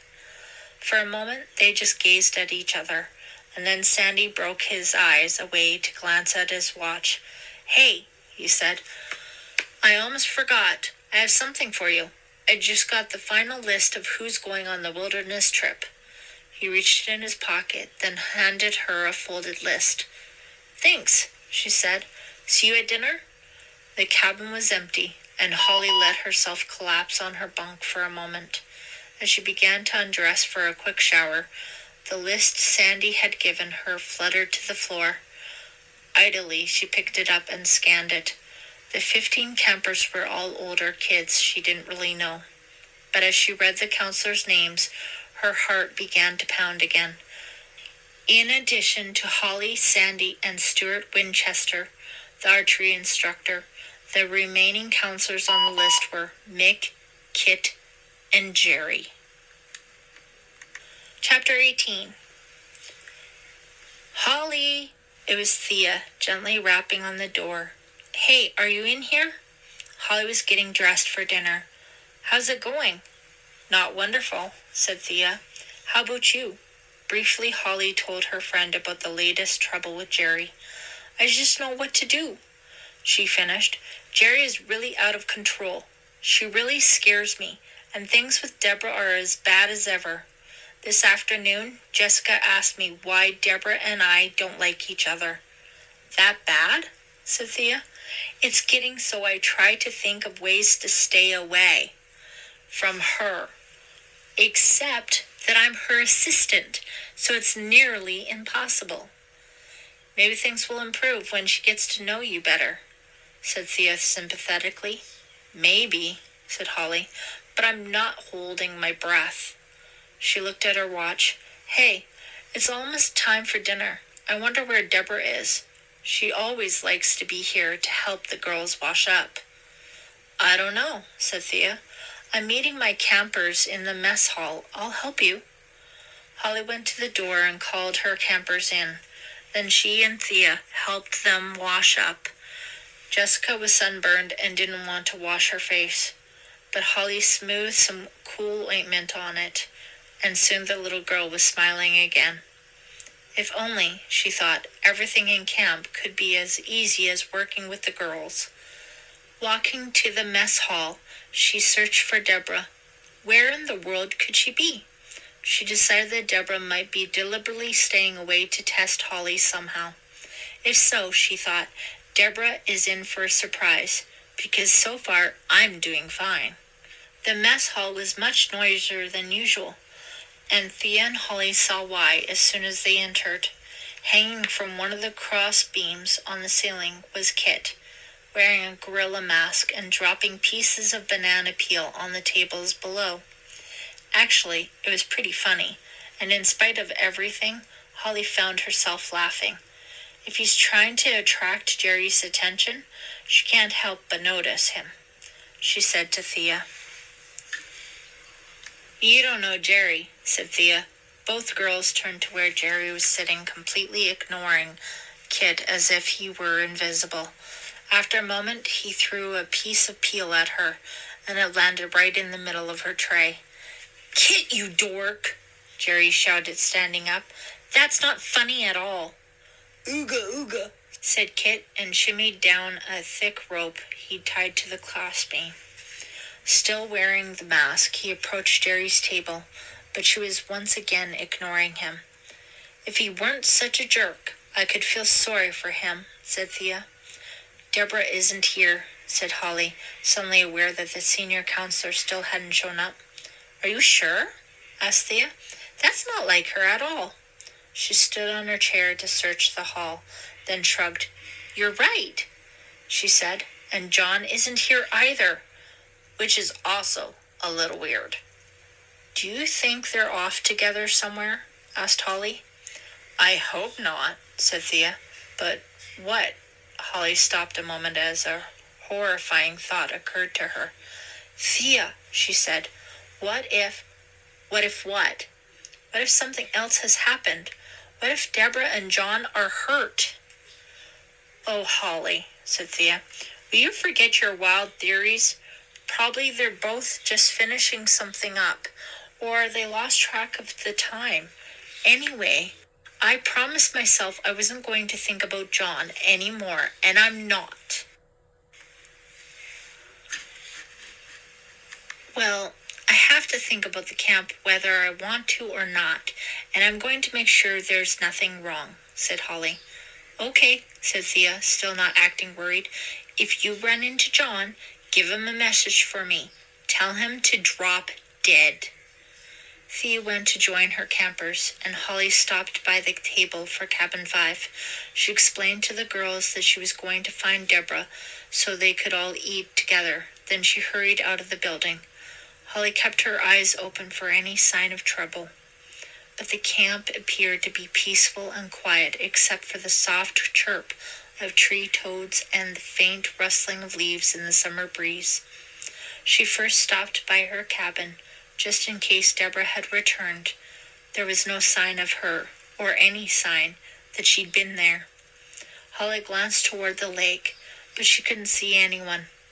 Deborah must still be in the crafts cabin, she decided finally, and then she remembered how absorbed Deborah had been in working that day. She must have lost track of the time. Holly couldn't suppress a little smile as she imagined telling Deborah she was late. When she reached the crafts cabin, she saw that it was dark, and she almost turned away. At the last instant, she decided to check it out. She swung the door open. Deborah? She called. Deborah, are you in here? The only answer was a strange, high-pitched humming noise. Holly stepped all the way into the cabin, flipping on the light as she did, and stopped in shock. Everything in the room, the floor, the walls, was covered with bright red splatters. Splatters of blood. Blood that was flying from the spinning electric potter's wheel. Holly continued to look, horrified and sickened. The wheel turned rapidly on each pass, rubbing away more of the things slumped over it. The thing that she saw had once been a human face, but was now a bloody mass of raw pulp. Chapter 19. Holly stood paralyzed in the doorway, unable to stop staring at the horrifying sight before her. It was Deborah, who sat slumped over the table, her face nearly rubbed off by the potting wheel. Only the long black braids identified her as Deborah. "No," Holly moaned involuntarily. "No, please, no." Her hands trembling, she unplugged the wheel, then approached Deborah's body, hoping for any sign of life, but Deborah remained still as death. Holly reached out to feel Deborah's wrist for a pulse, but Deborah's skin was already cool. She wasn't going to wake up. Not ever. Now that she was closer, Holly could see what had happened. The little owl pendant that Deborah always wore around her neck had gotten tangled in the wheel. It must have pulled her down, must have strangled her. Surrounding Deborah was a jumble of craft supplies, struggling against the wheel. Deborah must have reached out frantically and pulled them down from the shelf right behind her. Everywhere she looked, Holly saw spilled paints, beads, feathers, leather thongs, and gimp. She had died fighting, Holly thought, fighting the wheel. Or had Deborah been fighting someone who killed her? The room began to spin and tilt. Holly felt dizzy. "I'm going to be sick," she thought. "No, I'm not," she decided. She took a deep breath, calmer. She began to think. When she had first found Deborah, she had assumed that her death had been an accident. But now she wasn't sure. How could Deborah, who was so experienced, have had this kind of accident? It didn't make sense. Not Deborah. Not careful professional Deborah. But who would want to hurt her? And why? Maybe, Holly suddenly thought, this was connected to the other incidents. A chill traveled down her backbone. It was more than an accident this time. It was murder. And it was her co-counselor who was dead. A sudden sound behind her. She jumped, uttering a shriek. Turning, she saw that it was John Hardesty. "Holly?" he said. "I saw the open door, and I wondered." Instantly, he stopped talking. His eyes widened, and the color went out of his face. "Oh, John," Holly cried and ran to him. She fell into his arms, thinking for a moment she might faint. "What happened?" John whispered. "I don't know," said Holly. I think Deborah got her owl pendant caught in the pottery wheel. I was looking for her, and I found her, and... "Take it easy," said John, stroking her back, but his voice was shaking. "We have to get a doctor," he said. "It's too late for a doctor," said Holly, and then another sickening thought occurred to her. "John, why weren't you at dinner?" "What?" he asked, distracted. "Dinner?" "I had some things to do first." "What difference does it make?" "None, I guess," said Holly. "Listen," John said, his voice still shaky. "Why don't you stay here with Deborah? I'll go get Uncle Bill." "Sure," said Holly. She watched as John took off. Then, careful not to look at Deborah again, she sat on a stool facing the door. "I don't believe this," she kept thinking. "Such a horrible death." Maybe, Holly decided, she should have tried harder, done things differently, so she and Deborah could have been friends. "I'm sorry, Deborah," she said, involuntary. She turned to the body again and froze. She hadn't noticed before, but now that she was sitting, she could see where the pendant had become pulled into the wheel, and she could see that something was entwined with the pendant. It was covered with blood and worn down to just a stick by the wheel. But Holly was sure she knew what it was, what it had to be. A red feather. Chapter 20. Camp Nightwing. Dear Chief, guess what? I decided to take up pottery. I found it worthwhile. Quite worthwhile. I guess even the crafts counselor didn't know that making pots could be so dangerous. The pendant looked so nice around her neck, but not as nice as my two hands. The local police came by for a while. They questioned everyone, but they're sure it was an accident. A tragic accident. They didn't even notice my calling card, and I left it right where they couldn't miss it. Well, that's about all for now. What do you think, Chief? Should I kill the other one? It's up to you. Please write soon and let me know what you want me to do. Yours forever, me. Chapter 21. That night had been the longest of Holly's life. The police had come and questioned everyone until nearly 3 a.m, and they were back early the next morning, scientific experts going over the Crafts cabin one last time. It was obvious that they thought the whole thing had been an accident. Everyone seemed to think so, except for Holly and Jerry. As Holly was on her way to breakfast, Jerry suddenly grabbed her arm. Jerry's face was splotchy from lack of sleep and crying. Guess you're glad Deborah's gone, aren't you? Jerry said nastily. Holly was shocked. Of course not, she said. I feel as bad as you do. I'll just bet you do, said Jerry. I thought it was very interesting that you were the one who found Deborah's body. She was my senior counselor, Holly said. I was worried when she didn't show up at dinner. Come off it, Holly, said Jerry. Everyone in camp knows you hated her. I did not, protested Holly, stung by Jerry's accusations. We didn't get along great, but I kind of liked her, and I never what? Said Jerry, smiling nastily. John says that when he walked into the Crafts cabin, you were just standing there, staring down at her. I was in shock, said Holly. I thought... And then she stopped and abruptly turned away.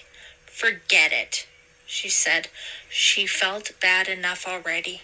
She couldn't believe it. Now Jerry was accusing her of being a murderer.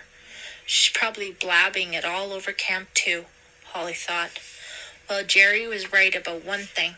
Deborah's death wasn't an accident, and Holly knew it was up to her to convince the police. She'd been waiting on the uncomfortable wooden chair outside Uncle Bill's office for nearly 20 minutes, when a soft but no-nonsense voice called, Come in. Holly walked in to see a very tall man with pale skin and dark hair bent over a thick pile of papers on Uncle Bill's desk. Holly Flynn, he said, raising his head. I'm Inspector Bradley. I understand you want to talk to me? Holly nodded.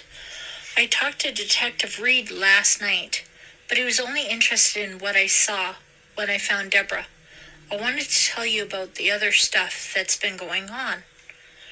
Bradley met Holly's gaze straight. What stuff? Quickly, and trying not to sound nervous, Holly started to tell him about the red feathers she had found, but by the time she got to her theory about someone trying to destroy the camp, she could tell he wasn't really listening. Feathers, right, he said. We'll take all that into account in our investigation. But it couldn't just be coincidence, Holly insisted. There were feathers at all the so-called accidents. Please listen to me. I'm positive that... Bradley raised his hand, cutting her off. I understand how upset you must be, Holly, he said. Finding a dead body is one of the most shocking things that can happen to anyone. But we have investigated thoroughly, and for now, we must conclude that Deborah's death was an accident. What about the other things? Holly said. The cabinet and the canoes. That's all very suspicious. But I'm afraid as police officers we can't jump to conclusions.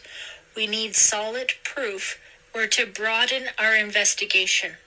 I appreciate your concern and please feel free to call me if you see or hear anything else. His words said one thing, but Holly knew he meant something else. He didn't believe her, and he had no intention of taking her seriously. She found Uncle Bill working in the rec room and was about to try once again to convince him.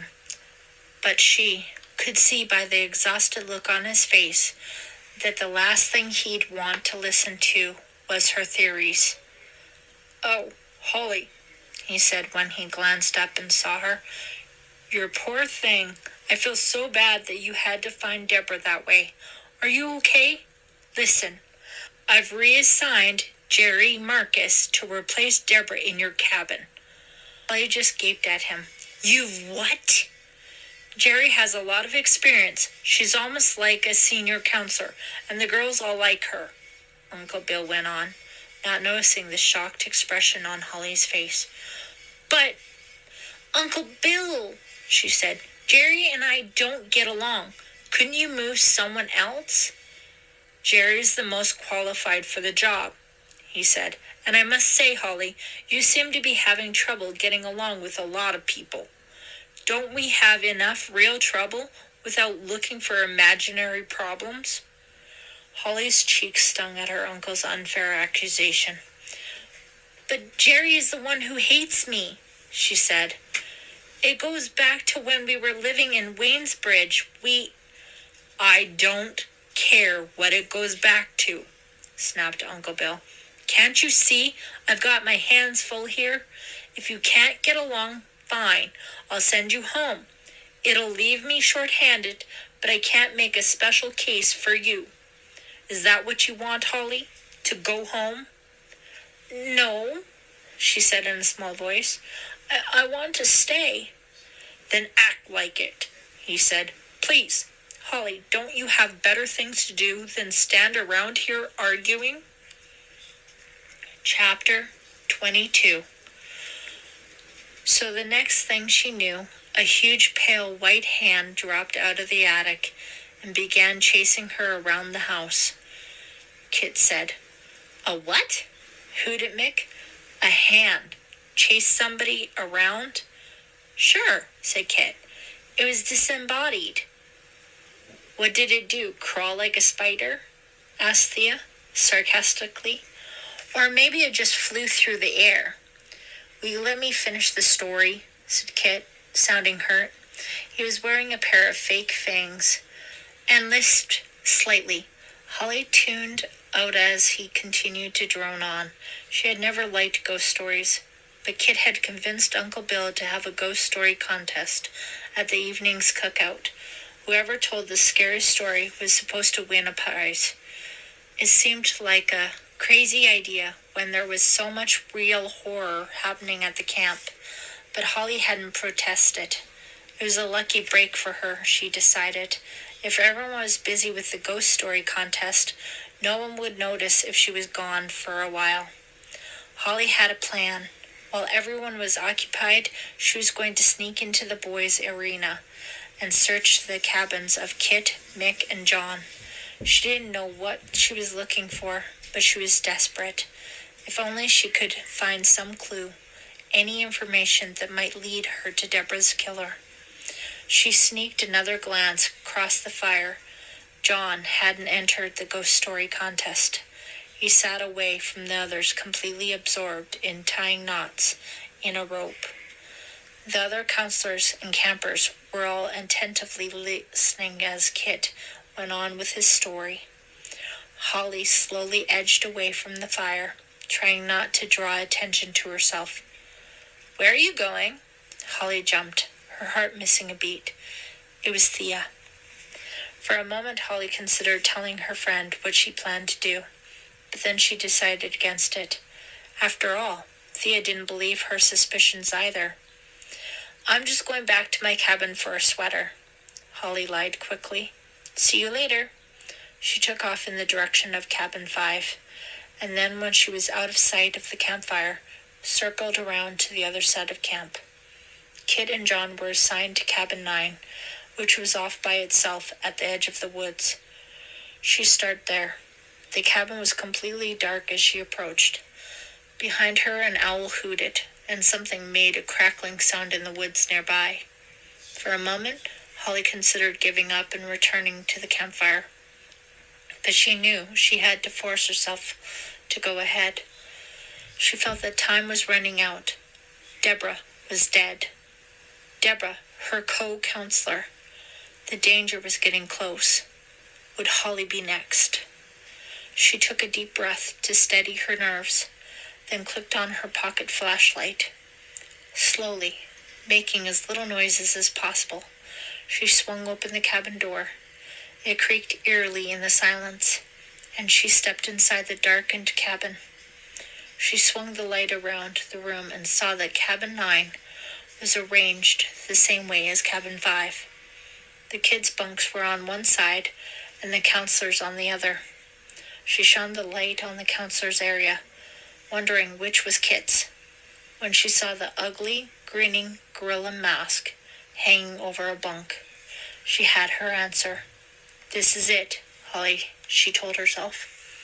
She stepped over to Kit's bunk and slid open the top drawer of his cubby. Somehow she had expected Kit to be a total slob, but his drawer was completely neat, with all his shirts and underwear neatly folded and arranged.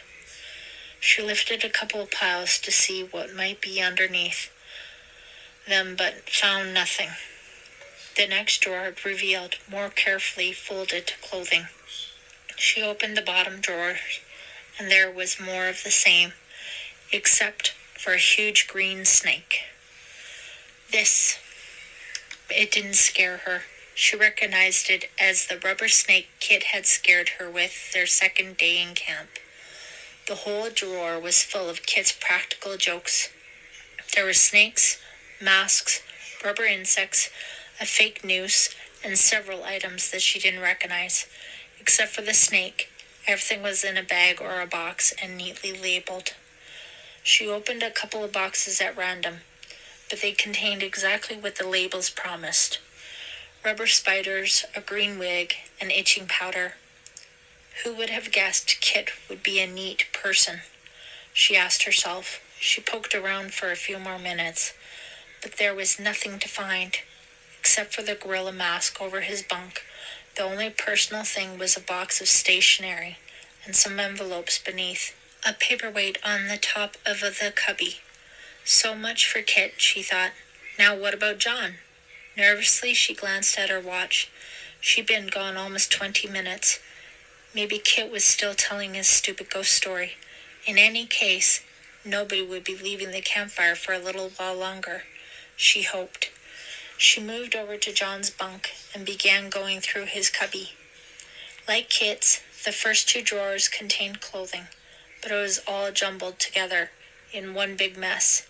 She quickly pawed through the socks underneath, underwear and t-shirts, but saw nothing that didn't belong. The bottom drawer was a tangle of miscellaneous items, some lengths of rope, swimming goggles, several paperback books, and a small wooden box inlaid with tiny red and white tiles.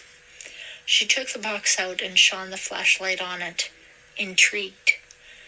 She had never seen anything like it and wondered where he had gotten it. She tried to open the lid, but it wouldn't budge, and then she saw, on the front of the box, a tiny keyhole. But where was the key? Quickly, she rummaged through the other drawers again, but had no luck in finding the key. Then she remembered something she had seen on a TV detective show and ran her hand along the undersides of the drawers in case something was taped there. All she got for her trouble was a splinter. Not expecting to find anything, Holly next scrutinized John's bunk and the slats under it. She stopped when she felt a hard metal object taped to one of the slats. Her hands trembling in excitement, Holly pulled the metal object free of the tape. It was a tiny key, just the size to fit the red and white box. She sat down on John's bed and carefully fitted the key in the lock. She froze as footsteps sounded outside the cabin. Someone was coming. Holly searched frantically for a place to hide when the door suddenly swung open, and there, illuminated in the pale moonlight, stood John. Chapter 23. John stretched slowly, then switched on the light. He was about to cross the room when he saw Holly and froze. For a moment, he just stared at her in shock. Then his expression changed to anger. "What are you doing?" he demanded at last. I lost something," Holly said the first words that came to her mind. "You lost something in here?" John said in disbelief. No, I thought Kit might have found it," said Holly. "I was just checking." "Kit's bunk is over there," John pointed. "Why aren't you at the campfire?" Holly blurted out. "One of the campers got sick," said John. "I helped take him back to his cabin. But why should I explain myself to you?" "It's later than I thought," said Holly desperately. "I better be going now." "Not so fast," said John, quickly stepping in front of her. "First, tell me what you're doing in my cabin." Holly trailed off. She realized how lame anything she said would sound, and especially since she was still holding John's small wooden box. "Well," said John, "you want to explain what you're up to? Did your uncle ask you to spy on me? Is that why you're always poking around? Are you a spy for Uncle Bill?" "No, of course not," said Holly. She sighed. "I'm sorry," she said. "Uncle Bill has nothing to do with this. I was searching your cabin." "Why?" said John.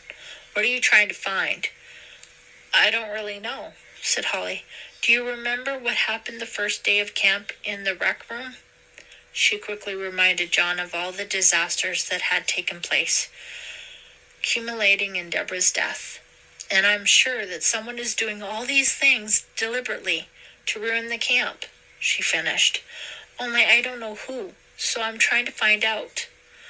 John sat down on his bunk and looked at Holly, as if she had just arrived from another planet. "Who do you think you are?" he asked. "Nancy Drew? If you're so suspicious, why not just go to the police?" "I tried to," said Holly, "when the detectives were here the other day, but they wouldn't listen to me, so I knew I had to find out what's happening by myself. And I'm your number one suspect?" John said. "Not really," Holly admitted. "I was more interested in Kit, but there was nothing suspicious in his bunk or dresser." "Nothing like a locked box, you mean?" said John. "Look, I'm sorry," said Holly, annoyed and a little ashamed. She handed John the box. "Please try to forget it, okay?" John took the box, but as she stood to leave, he blocked her way. "Not so fast," he said. "I said I'm sorry," Holly said.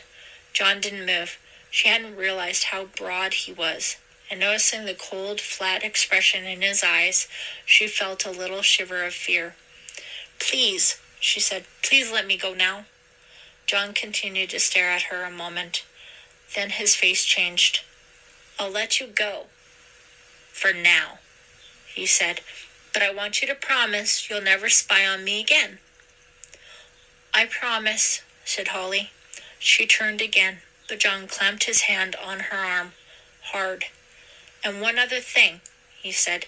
"If you ever say anything about any of this to anyone, you'll be sorry, Holly.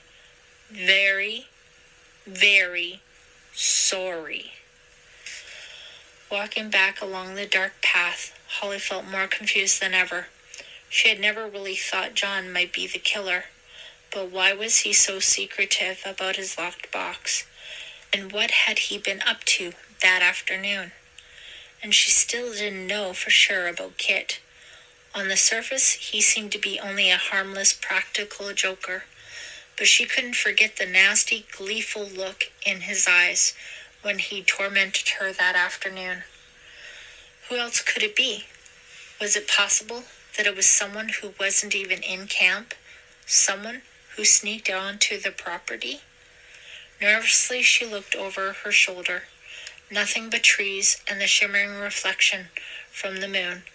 If it was someone from outside the camp, Holly realized there'd be no way for her to find out, so she had to concentrate on the people in camp. But who?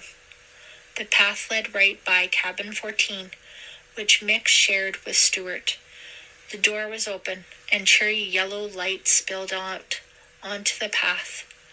Curious, Holly glanced in and saw Mick hunched over a table, writing. She was about to go on when her eye caught something else, something red. She stopped and stared.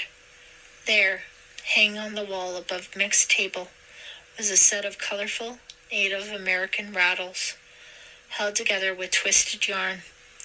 On the handle of each rattle was a band of decoration made from red feathers. Chapter 24. Camp Nightwing. Dear Chief, one of the counselors is getting suspicious. Too bad. I can't have that. I can't have anyone interfering with the things I have to do. Too bad she didn't mind her own business. But it's too late now. She'll be next, Chief. But I'll wait for the canoe trip. I'll let you know how it goes. Yours forever, me. Chapter 25. What do you suppose this is about? Thea was obviously very sleepy as she nibbled at a sweet roll. Holly, sitting next to her in the mess hall, shrugged her shoulders. Nobody knew what was going on, just that Uncle Bill had awakened all the counselors early for a special meeting. The aroma of eggs and bacon was drifting out of the kitchen, and Holly realized how hungry she was. The rest of the counselors were slumped sleepily around the tables, quietly sipping coffee and eating donuts and pastries. I know what this meeting is about, Kit announced loudly. It's to announce that I've been elected most popular counselor. Right, said Mick. And the next announcement is that they've discovered life on Jupiter. Get real, said Kit. Get a life, cracked Mick. Holly tuned out the boys' voices. She had no idea why Uncle Bill had called the meeting, but she was sure that it didn't mean anything good. As he walked into the mess hall, she felt even more nervous. It was obvious he hadn't slept all night. There were dark circles under his eyes, and his face was pale and drawn. Sorry to get you all up so early, Bill apologized to the counselors. Even his voice sounded tired, beaten. I just wanted to take a few minutes to talk to you about the things that have been happening so far. He paused to take a sip of coffee, made a face, then continued. Now, it's nobody's fault what's happened, but you might as well know that I'm just hanging on to this camp by a thread. After all, the things that have happened, and especially after what happened to poor Deborah, that thread has gotten thinner and thinner. So I just wanted to tell you. He stopped again, and Holly could tell he didn't want to say what came next. I just want you to know, he went on, that if anything else goes wrong, I'll have to shut down the camp. So I really need your help. Please, let's all work together as a team. Bill glanced in Holly's direction. I wish it were that simple, Holly thought. The counselors all listened in stunned silence. No one knew what to say. They'd never seen Uncle Bill so grim. That's all, Uncle Bill said hastily. Now you all enjoy your breakfast and have a good day with the campers. He turned abruptly and strode quickly from the room. Holly followed him with her eyes, her heart almost breaking in sympathy. She knew how much the camp meant to him and how terrible he felt about Deborah's death. After Uncle Bill's announcement, Holly didn't feel much like eating. She stopped in the breakfast line for 2 cups of coffee, then wandered over to her uncle's office. The door was open, and he was just sitting at his desk, staring into space. Uncle Bill? He focused his eyes on Holly with a tired smile. I brought you some fresh coffee, she said, setting the cup on his desk. Thanks, Princess, he said. For a moment the two of them just sat in silence, sipping their coffee. Uncle Bill shrugged. I have to face facts, he said. I've been waiting for a loan to come through to keep the camp going for the rest of the summer. But after what happened to Deborah, I'm not sure about it. It definitely won't surface if anything else happens." "But nothing that's happened is your fault," Holly protested. "That doesn't matter in business," Bill said.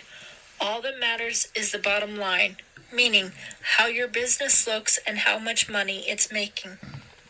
"It's not fair," she said.